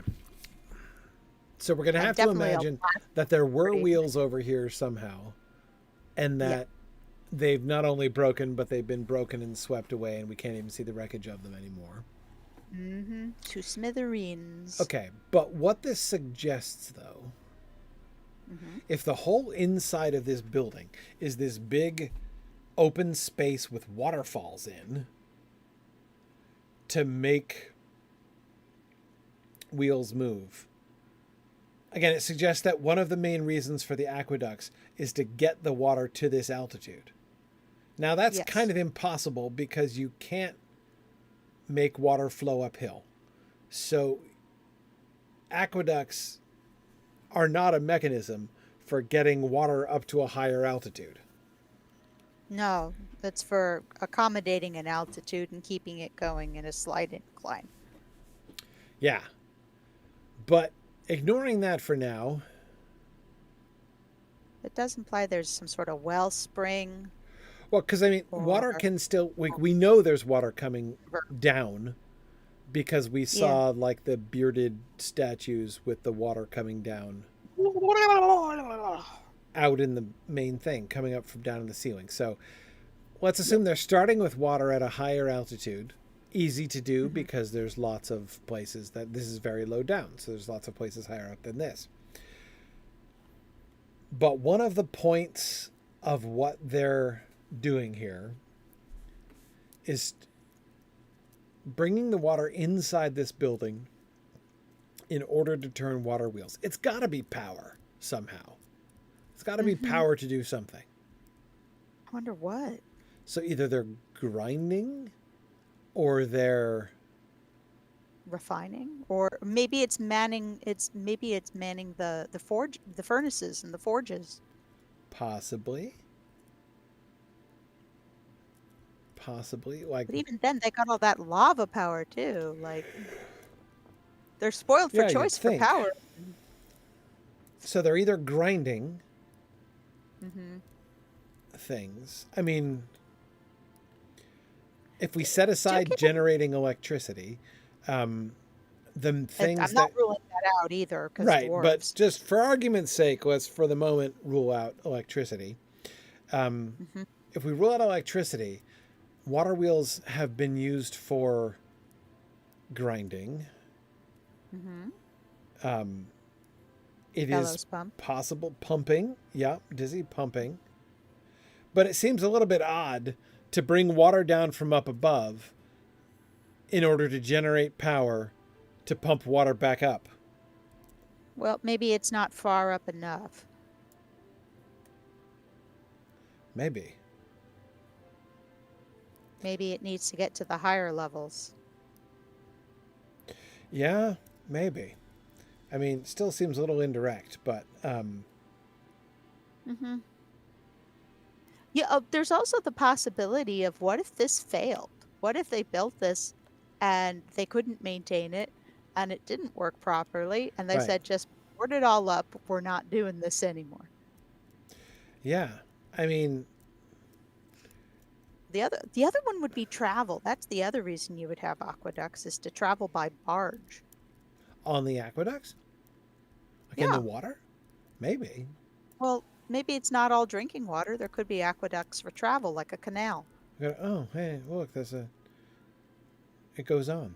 There's another hallway here. Whoa, and a little bridge?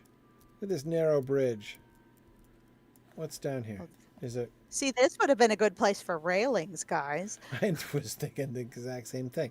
Okay, so we've got little... Okay. Weird. This is probably an aqueduct channel that we're walking in. Mm-hmm. Except it's got like stairs on both sides. So that's not going to work. It's got a gate. There's water going out between one chamber to the next, and there's gates over the passageways. My goodness, this place is huge. Yeah, it's just... Okay, so we've got passages. Okay, doors at the end. Okay. So everybody needs to remember this place just in case they ever get sent on a kill X number of toads quest.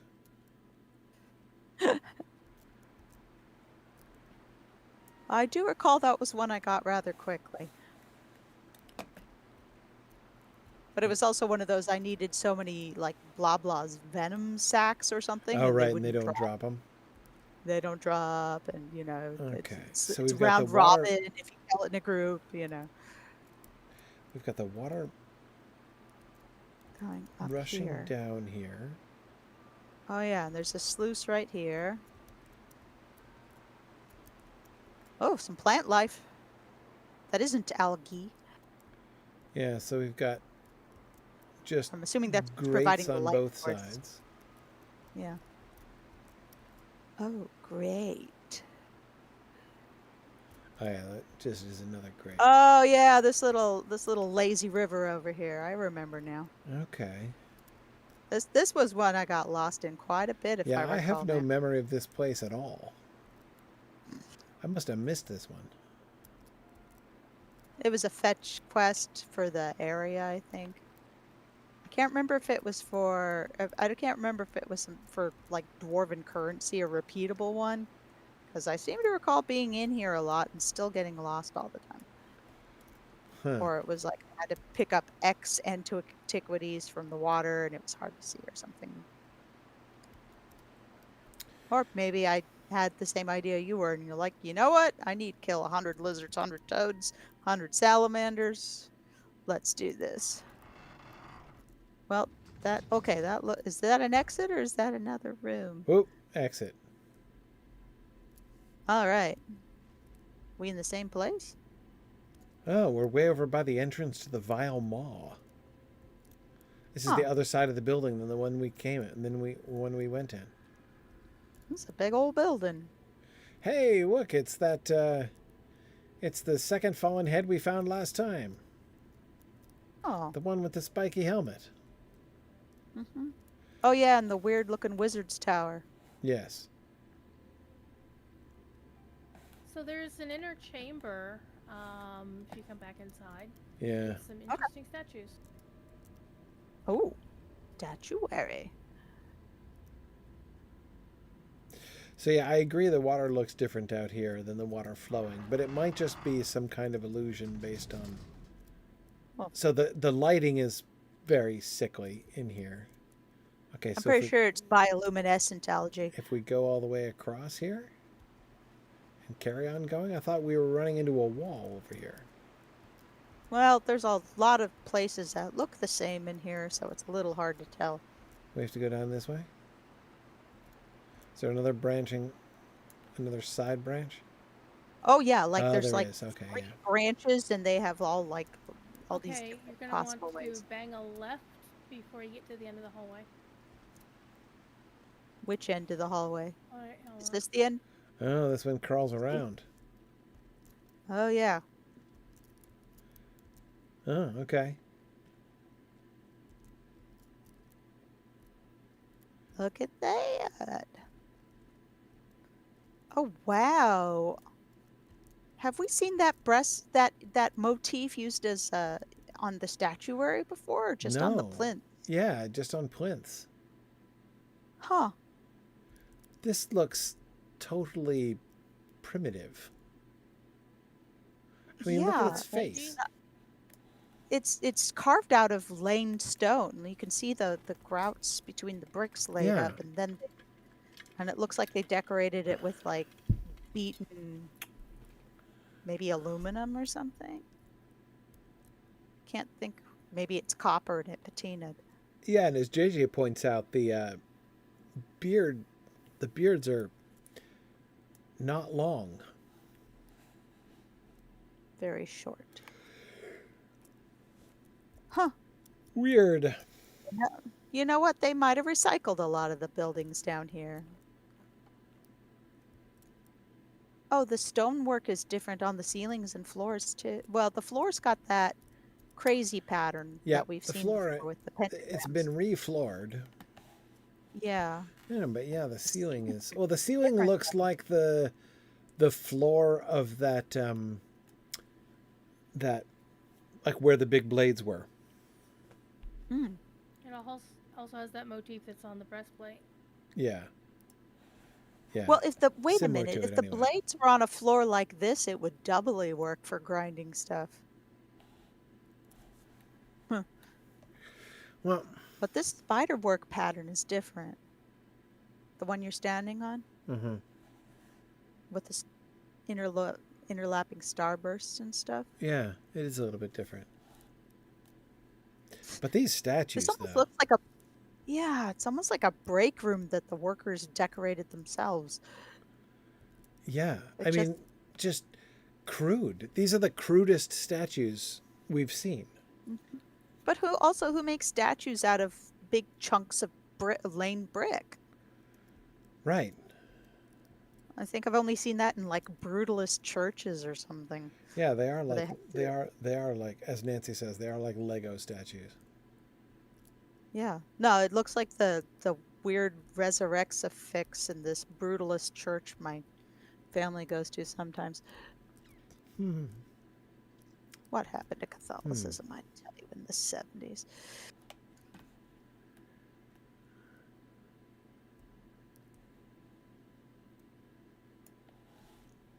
This is very odd.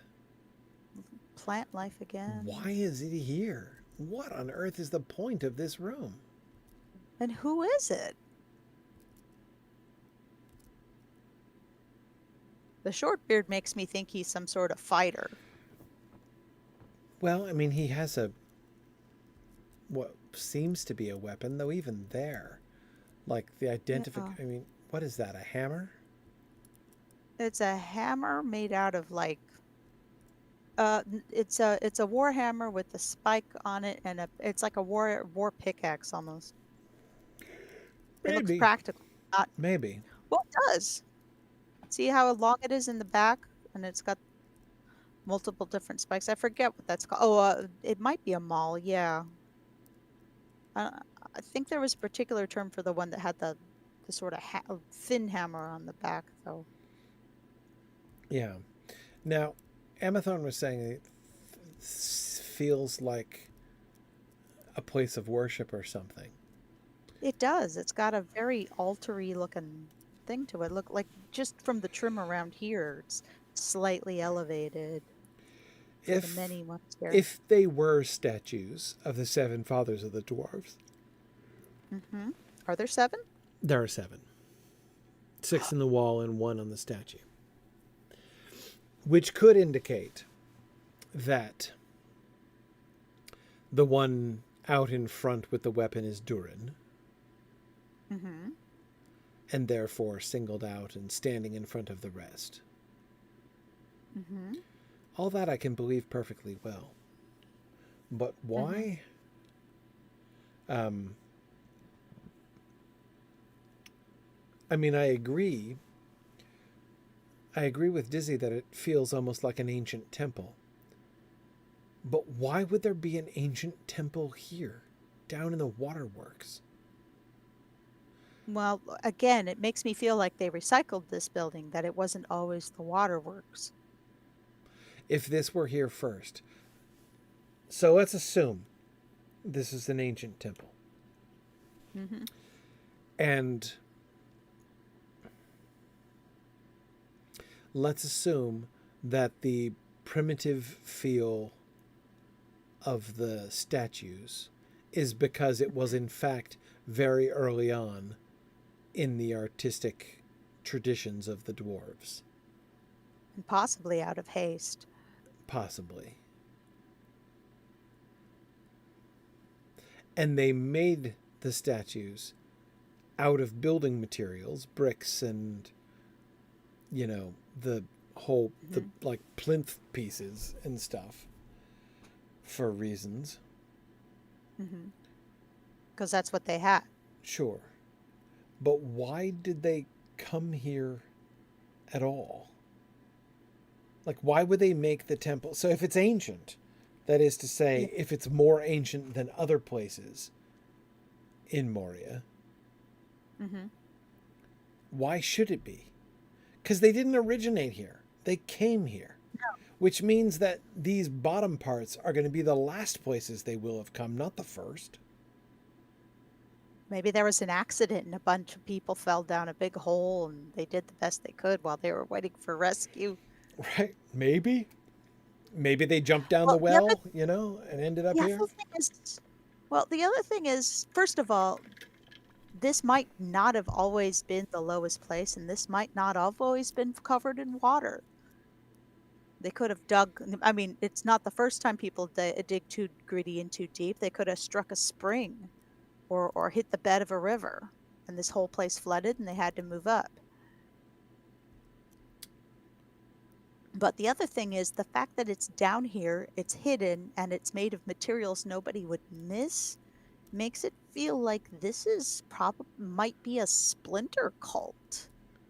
Like there's something illicit about it. Like maybe Yeah. they're not supposed to make holy statues out of brick. They're not supposed to worship things in deep, dark caverns full of water that no one can get to and get lost in. That this little grotto here Yeah. is a hidden temple, not an ancient temple. Mm-hmm. Legends of the Okay. hidden. And here we have, as JJ and as JJ was talking about, there's a little water wheel here next to the statue. Well, I think that's a quest piece. Well, it may be. I mean, I know for a fact it looks like a piece of the water wheels we just went through. Right. But yeah, no, this actually sort of reinforces my idea that this is the employee break room where they're just like doing stuff they're not supposed to on the boss's dime. Maybe. Boss make $1, I make a dime. That's why I worship on company time. Maybe. Oh, this place is really weird. Yeah. It's unsettling, and it's not just the lighting and the algae and the plant everywhere that makes it unsettling. Yeah, that is weird. So it might still be Durin and the six other founders, but maybe they're being worshipped in a way that does not follow Dwarven tradition. Yeah, so we could go a step further and speculate that the dwarves who, like, there were dwarves who worked down here who, like, never left. Like, that there became like a subculture of waterworks dwarves. You wonder what standing they had with the rest of dwarf society as well. Yeah. Like maybe working in the working in the waterworks was considered a punishment or a low station job, or for people who couldn't be trusted with other things. Yeah, I mean, that seems possible. That would seem to fit with what we're seeing. Mm-hmm. Huh. Very strange.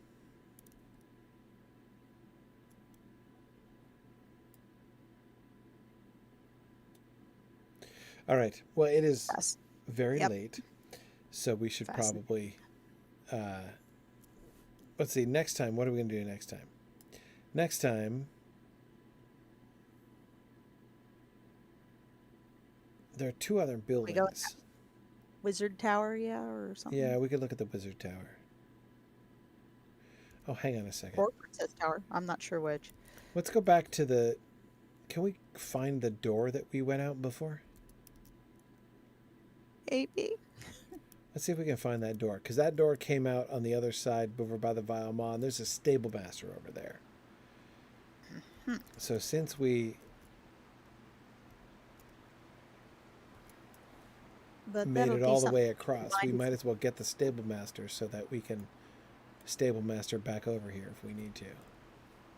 I'll be curious if we see any more evidence of the cult of Brick Durin. Yeah, me too. Okay, hang on. Where do we go? I don't know. I was following whoever's in front because they seemed confident. Yeah, okay. It is over this way. Mm-hmm. Yep, Right, there's that's the right. big. Back down to the central Oh, it looks even crossroads. wonkier here. It looks like it almost looks bigger at the top. Like the bottom's really spindly and it's bigger at the top, like a Mad Hatter birthday cake. All right, let's see. Let us find this stable master person. Go north, bang a left. Yeah. Oh, yeah, I recall. The gaping maw. Okay, so this stave. goes to the vile. Whoa, look at that. There you go. Wow. There you go. Oh, Cult of Brickdurin. Cult of Brickdurin. Oh, yeah, you can see a lot of its patina.